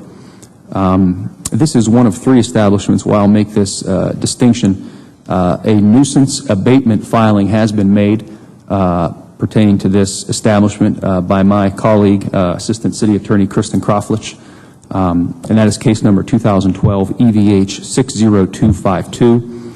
I mentioned that for 2 reasons. The first reason is, under the Ohio Revised Code, if an establishment is found to be a nuisance by a court, by a judge, then the Division of Liquor Control, as the code indicates, shall not allow them to renew their permit. So it is, as we would say, a per se type of situation. So that's the first reason I mentioned that, and it's important to mention that it is pending, so there is no finding yet, but there's been enough evidence that the case has been filed and it's moving along. The second reason I mention it is due to the allegations included in that nuisance abatement. Those allegations include drug activity, gang activity, and gambling activity, all taking place at this establishment. In addition to those criminal activities, we have sale of alcohol to a minor in November of 2012. That case is still pending. Additionally, this establishment has 76 calls for service to the Columbus Police Department, and that is only in a 9.5-month period that we looked at from January to about the middle of October 2012. 76 calls for service. Those include calls for robbery, guns, gangs, drugs, thefts, fights, and individuals with active warrants. It certainly is taxing on the resources of the Columbus Police Department for 76 calls in 9.5 months. Additionally, there was a shooting where an individual was shot and killed in July of 2012 at Mort's Place. There were also various health and fire code violations as well there. Resolution 0220X 2012 is permit number 2630286, held by Fakari Incorporated, doing business as the S&K Market at 127 East 5th Avenue. This is another establishment where a nuisance abatement case was filed. That's case number 2012 EVH 60185, but unlike Mort's, this case isn't pending. This establishment has been found to be a nuisance. So again, my reading of the law indicates that this the Division of Liquor Control must not renew the liquor permit renewal request in a situation like this. However, I will go briefly through some of the highlights. Division of Liquor Control cases. There are 18 liquor control cases on this establishment. I'm going to run through some violations. There can be multiple violations within one case, so the number will probably add up to more than 18, but 13 drug violations, 5 EBT card violations, 4 violations concerning insanitary conditions, 3 violations concerning improper conduct. As far as alcohol violations within the Division of Liquor Control cases, there were 7. Sale of alcohol to a minor twice in 2012, once in July, once in September. Both were convictions in criminal court. Open container on the premises in August of this year. Permit not posted 3 times, June 24th, June 27th, and July 25th, all of this year. And finally, Sunday sales in June of 2012.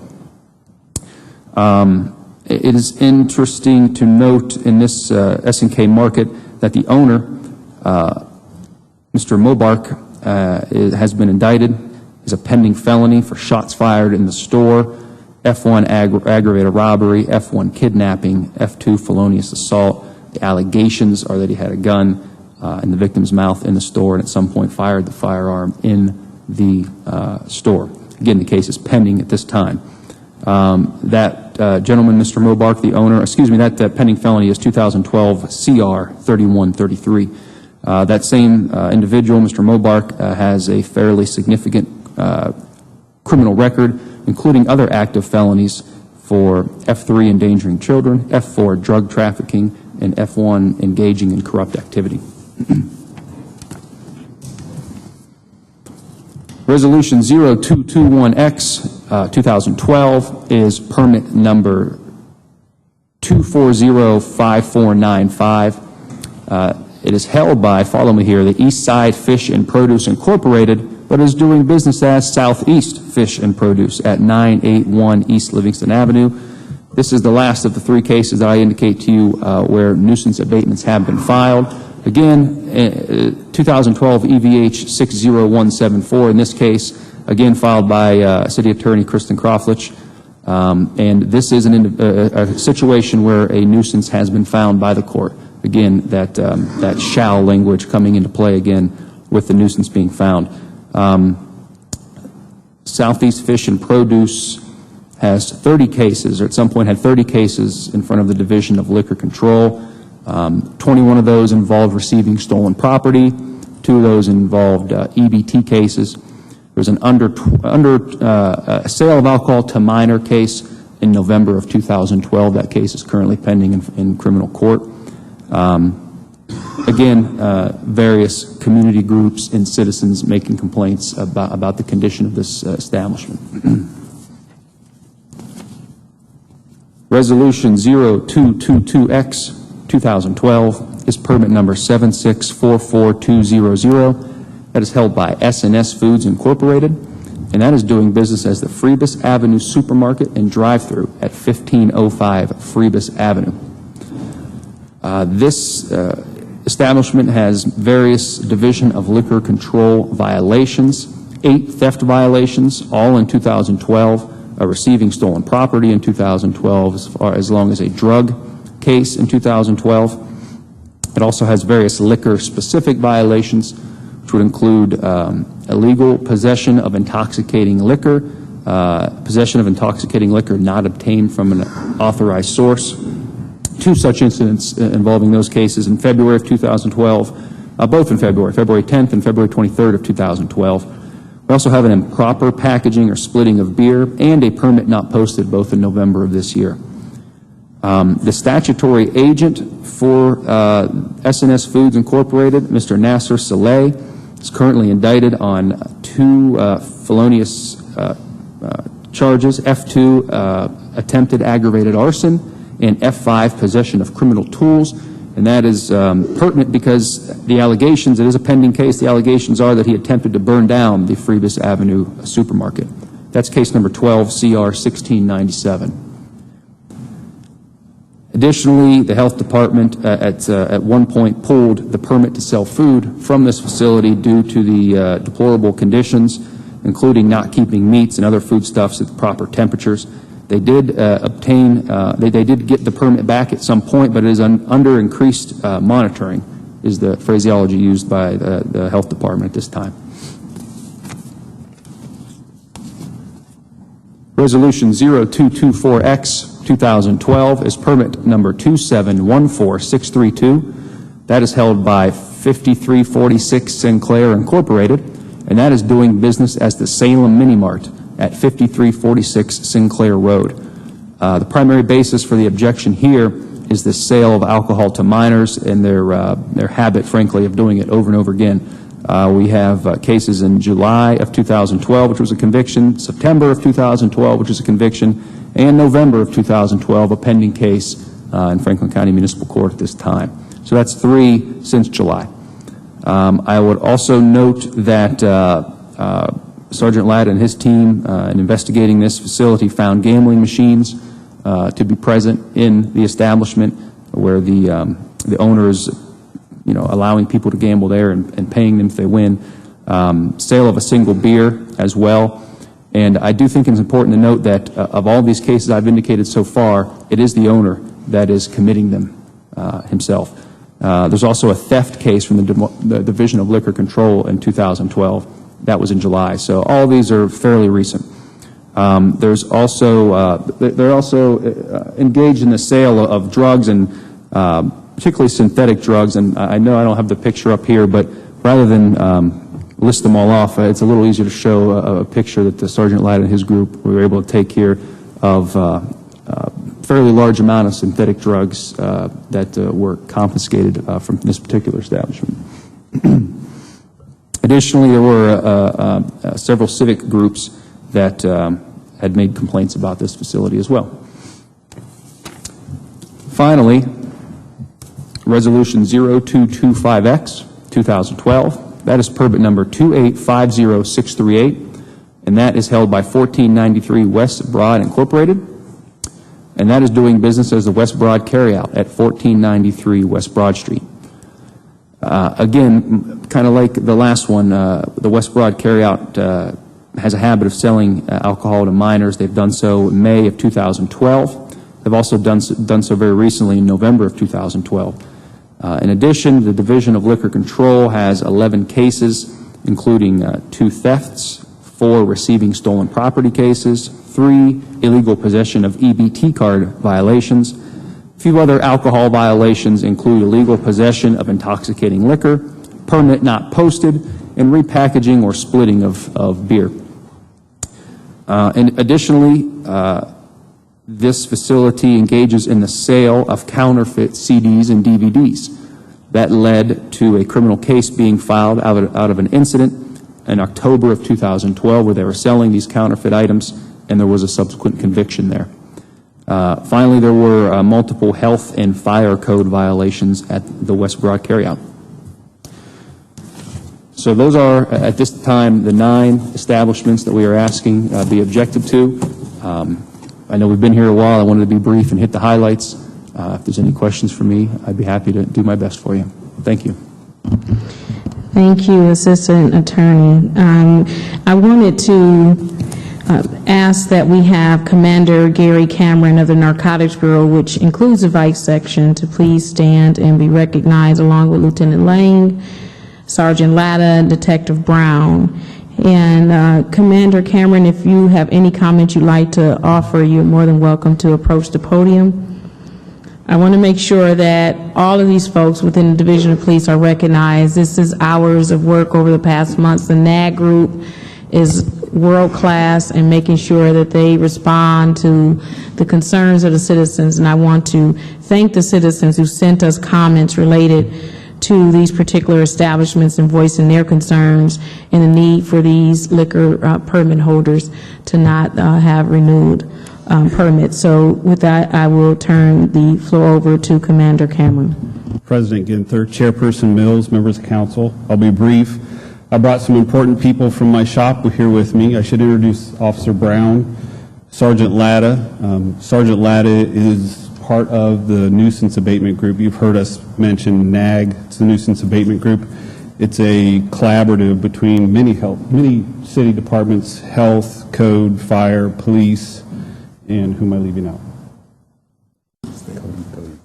Code. They're all wonderful partners, and that group truly carries the torch in this endeavor. And I should introduce Lieutenant Lang. He is in charge of the Vice Section. As you know, the division is responsible to all the citizens and all the businesses in the city. We have over 2,000 liquor permit premises in the city that we watch over every day. It's our vice officers and our patrol officers that are charged with that responsibility. Sadly, as you can see, there are a handful, who cause us a great deal of concern.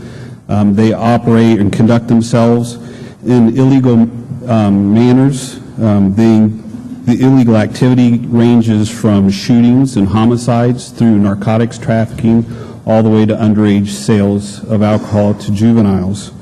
It is these few that are before you today that tie up precious resources for the city, and unfairly so.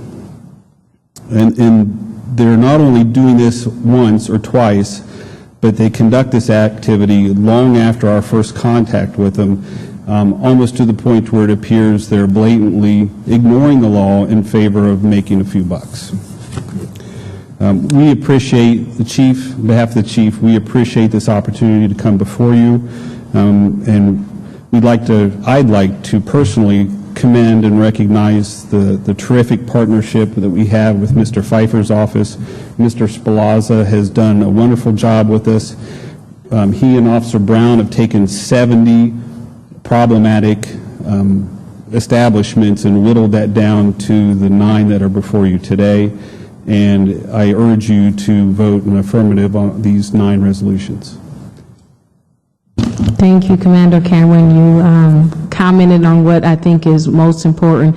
We actually have some folks who have 76 calls of service, which ties up our Division of Police in responding to folks who are just determined to not follow the laws that we have asked of them and putting our public at harm. And so it's those resources that we want to respond to the citizens who need us and not to be tied up with some of the folks who are just going to ignore the laws that we have set forth. And I want to thank your entire team because it has been quite a bit of time. I think we spent a lot of time in the last few months. We won't see each other for a few months, I think, until it's time to go out with NAG. But it's been, as you talked about, a stack of 70 and dwelling down to these 9, looking at the legally sufficient evidence, and that takes time, making sure we're clear about all of the complaints, balancing what we hear from the constituents and the citizens, but being sure that we can have the success rate that we've had in the past in not having these liquor objections renewed. So I want to thank you again for all of your hard work. You all have just done a tremendous job. Your undercover work is just remarkable, and thank you for taking the time and paying attention to those that are of concern to me were those where we had gun situations. And so I appreciate all of the work in response to that as a major concern for me in terms of when guns are involved. So thank you very much. Thank you. I'll proceed in attempting to pass all of the following resolutions, and I hope that my council members have the information that they need, but I will certainly allow for additional questions and comments before moving for passage, so that if there is a particular establishment of which you have questions for, we can certainly make sure that you have the answers you need. First, I have ordinance 0216X-2012 to object to the renewal of liquor permit number 4066668 held by Hoa Inc., doing business as Amco Station, located at 1020 East Broad Street, Columbus, Ohio, 43205, and to declare an emergency. This particular location was requested by the Miami Avenue Civic Association, the Near East Area Commission, our Vice Section, and many other citizens. And so with that, I request, if there are no comments or questions, I move for passage. Craig Klein, Miller, Mills, Paley, Tyson, President Ginther. Next, I have ordinance 0217X-2012 to object to the renewal of liquor permit number 608836000005 held by Mondale and Barbergine LLC, doing business as Bluegill Bar and Grill, located at 4998 Lindora Drive, Columbus, Ohio, 43232, and to declare an emergency. This particular establishment was brought to our attention by several of our citizens, the Walnut Heights Civic Association, Kingston Crossing, Chatterton Gardens, and Walnut Bluff communities. The Vice Section also had 2 anonymous complaints alleging the manager dealing drugs and not checking IDs and weapons, engaging with and money and gambling occurring. If there are no comments or questions, I move for passage. Craig Klein, Miller, Mills, Paley, Tyson, President Ginther. Next, I have Resolution 021X-2012 to object to the renewal of liquor permit number 2714610 held by 54 East 5th Avenue, Inc., doing business as G&L Carryout, located at 54 East 5th Avenue, first floor, Columbus, Ohio, 43201, and to declare an emergency. This was sent to us by the Wyland Park Civic Association as well as the City Attorney's Zone Team. This is one of those folks who certainly tie up our Division of Police. If there are no other comments or questions, I move for passage. Craig Klein, Miller, Mills, Paley, Tyson, President Ginther. Next, I have ordinance 0219X-2012 to object to the renewal of liquor permit number 6186916 held by Mort's Place, Inc., located at 919 Sullivan Avenue, first floor only, Columbus, Ohio, 43223, and to declare an emergency. This Mort's Place was brought to us by NAG, City Attorney's Zone Team, as well as our patrol officers. Another establishment with 76 calls for service. If there are no other comments or questions, I move for passage. Craig Klein, Miller, Mills, Paley, Tyson, President Ginther. Next, I have Resolution 0220X-2012 to object to the renewal of liquor permit number 2630286 held by Fakri LLC, doing business as S&K Market, located at 127 East 5th Avenue, Columbus, Ohio, 43201, and to declare an emergency. This particular objection was brought to us by Franklin County Sheriff's Office, Prosecutor's Office, and other complaints. If there are no other comments or questions, I move for passage. Craig Klein, Miller, Mills, Paley, Tyson, President Ginther. Next, I have 0221X-2012 to object to the renewal of liquor permit number 2405495 held by Eastside Fish and Produce, Inc., doing business as Southeast Fish and Produce and located at 981 East Livingston Avenue, Columbus, Ohio, 43205, and to declare an emergency. I believe I have a speaker slip from Commissioner Shabazz on this particular resolution. Commissioner Shabazz, would you please approach the podium? Please state your name, address, and any organization that you represent, and you have 3 minutes. Thank you very much, Commissioners, Council President Ginther, Miller, Klein, Craig, Tyson, Paley, and especially you, Council Mills. My name is Mustafa Shabazz. I'm the Commissioner of the Livingston Avenue Area Commission. I'm also the owner of Ujima Bookstore located at 1511 East Livingston Avenue.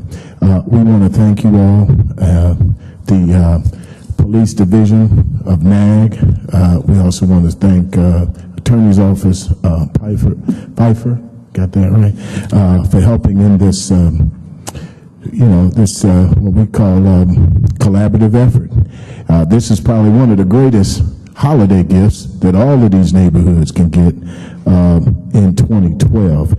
You have proven that when we unite, we make a difference. Also, let's see, the Livingston Area Commission has been long overdue in terms of attention and support regarding the regulation of the many liquor establishments that appear to have a negative effect on the growth and development of families and children in these various neighborhoods. We will continue to monitor and report establishments that are not keeping up with their end of the business bargain, and with your continued support and action regarding the removal of liquor establishments, we can together remain faithful at improving the quality of life in the Livingston Avenue area. Also, this one success is only the beginning to getting to the root problems of our community. We look forward to maintaining our partnership with the City of Columbus and its residents. Please feel free to contact us by going online to livingstonavenue.com or calling 614-258-4633. It was indeed a pleasure working with you in this call to action in making Columbus America's #1 city to raise a family. Any questions? Okay. Happy holidays to you all. All right. I just wanted to say, Commissioner, thank you for all of the folks who sent in letters and all of the support. As I mentioned before, the first step is identifying the problem establishments, and we certainly rely on our neighborhoods to inform us and let us know some of the bad actors. I know that our vice section attempts to be everywhere and on top of everything, but it is a difficult task with some of these establishments. As you heard, this particular establishment, Southeast Fish and Produce, was sent to us by Livingston Avenue Area Commission, the Driving Park Civic Association, as well as the City Attorney's Zone Team. And as you heard, that collaboration making it successful in gathering evidence and what we need to be legally sufficient. So if there are no other comments or questions, I move for passage. Second. Craig Klein, Miller, Mills, Paley, Tyson, President Ginther. Next, I have Resolution 0222X-2012 to object to the renewal of liquor permit number 7644200 held by S&S Foods, Inc., doing business as Freebus Avenue Supermarket Entire Building and Drive-Through located at 1505 Freebus Avenue, Columbus, Ohio, 43206, and to declare an emergency.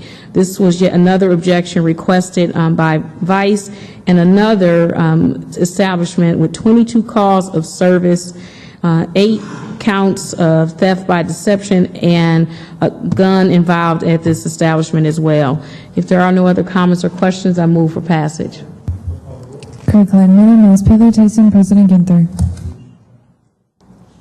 Next, I have Resolution 0224X-2012 to object to the renewal of liquor permit number 2714632 held by 5346 Sinclair, Inc., located at 5346 Sinclair Road, Columbus, Ohio, 43229, and to declare an emergency. This was an objection sent to us by the Vice Section, and again, thanking them for their hard work. Another cause of drain on our resources to support our community. If there are no other comments or questions, I move to passage. Craig Klein Miller, Mills Paley Tyson, President Ginther. And last, but certainly not least, Resolution 0225X-2012, to object to the renewal of liquor permit number 2850638 held by 1493 West Broad, Inc., doing business as West Broad Carryout, located at 1493 West Broad Street, Columbus, Ohio, 43222, and to declare an emergency.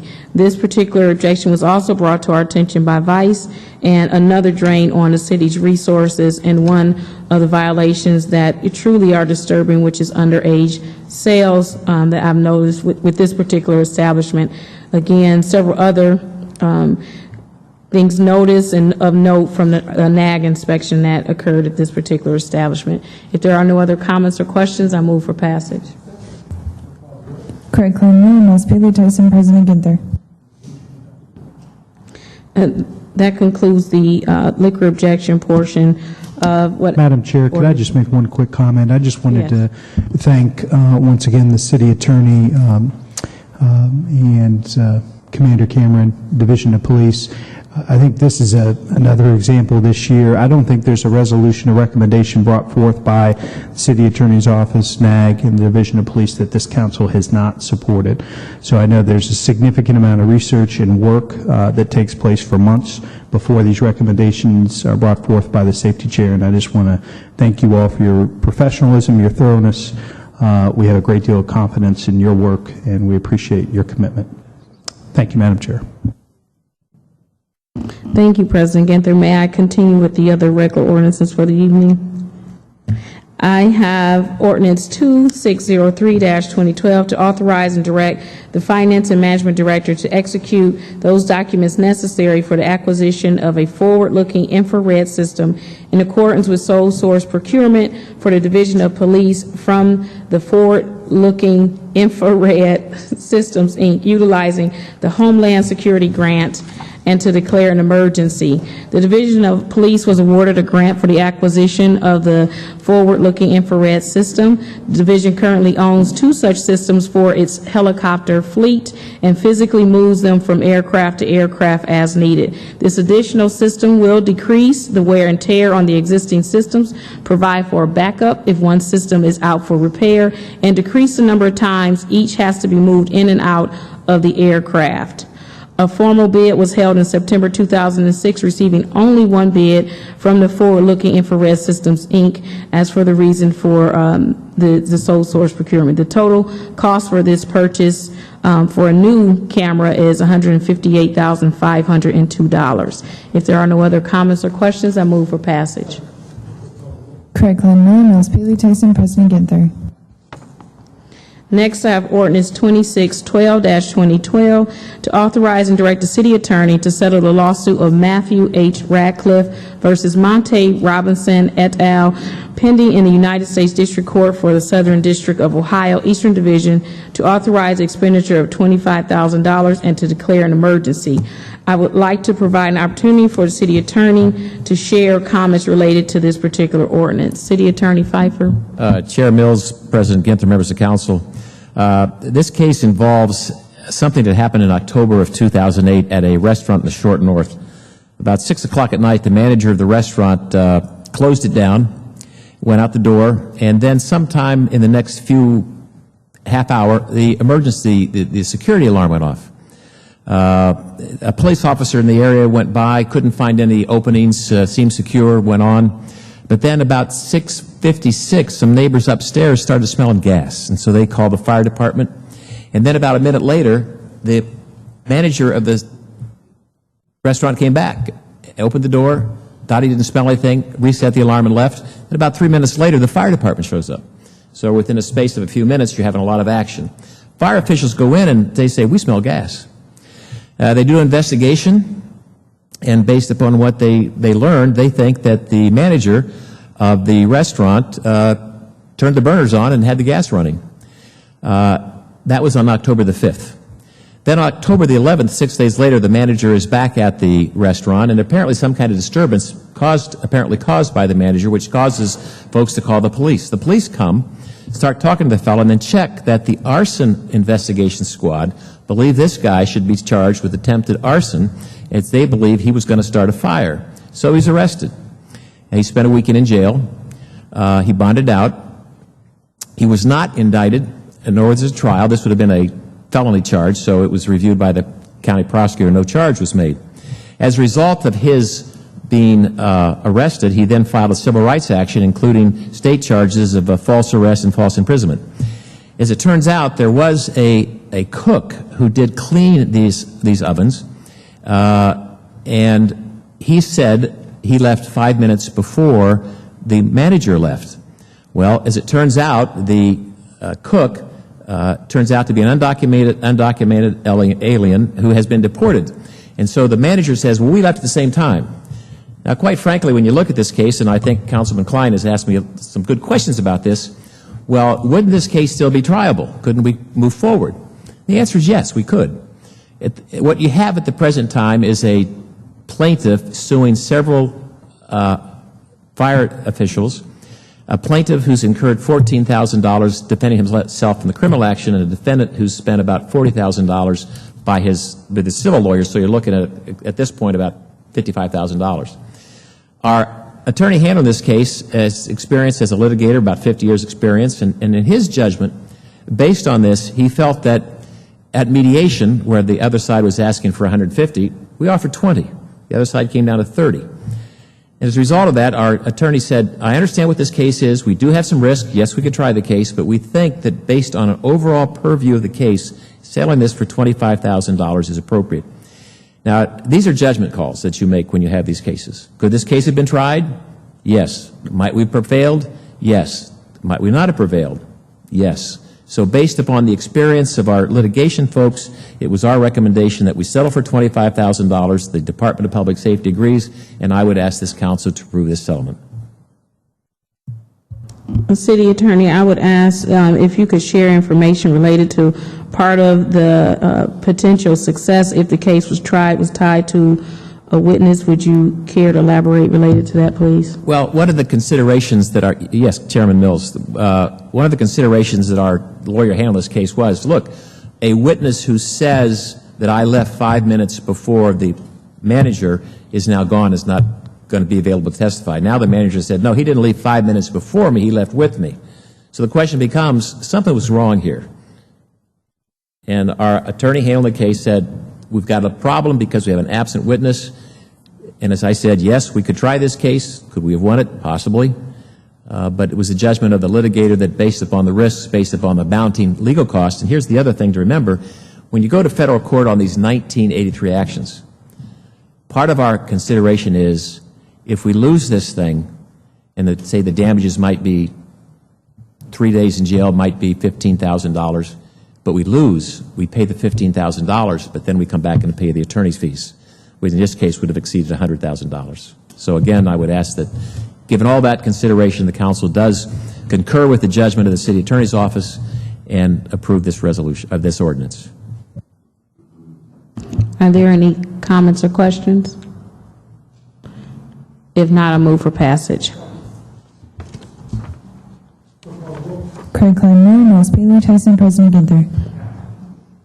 And last for this evening, ordinance 2715-2012 to authorize administrative and presiding judge of the Franklin County Municipal Court to accept a grant award from U.S. Department of Justice, Bureau of Justice Assistance through the Ohio Office of Criminal Justice Services for treatment of defendants from MAFSS Court to appropriate $20,000 from the unappropriated balance of the General Government Grant Fund and to declare an emergency.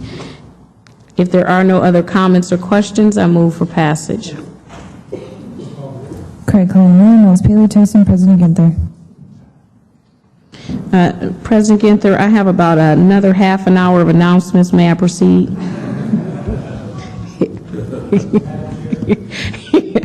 Thank you, President Ginther. I just have one brief announcement that, just to remind our listening and viewing audience and those present that I will be holding our Public Safety and Judiciary budget briefing this Wednesday at 5 o'clock, and we will accept speaker slips until 5:30. And again, I cannot say enough about the City Attorney's Office and our Vice Section about the important resolutions for this evening. It is such a disservice when folks decide to disobey what is in the best interest of our public safety. That's all I have this evening.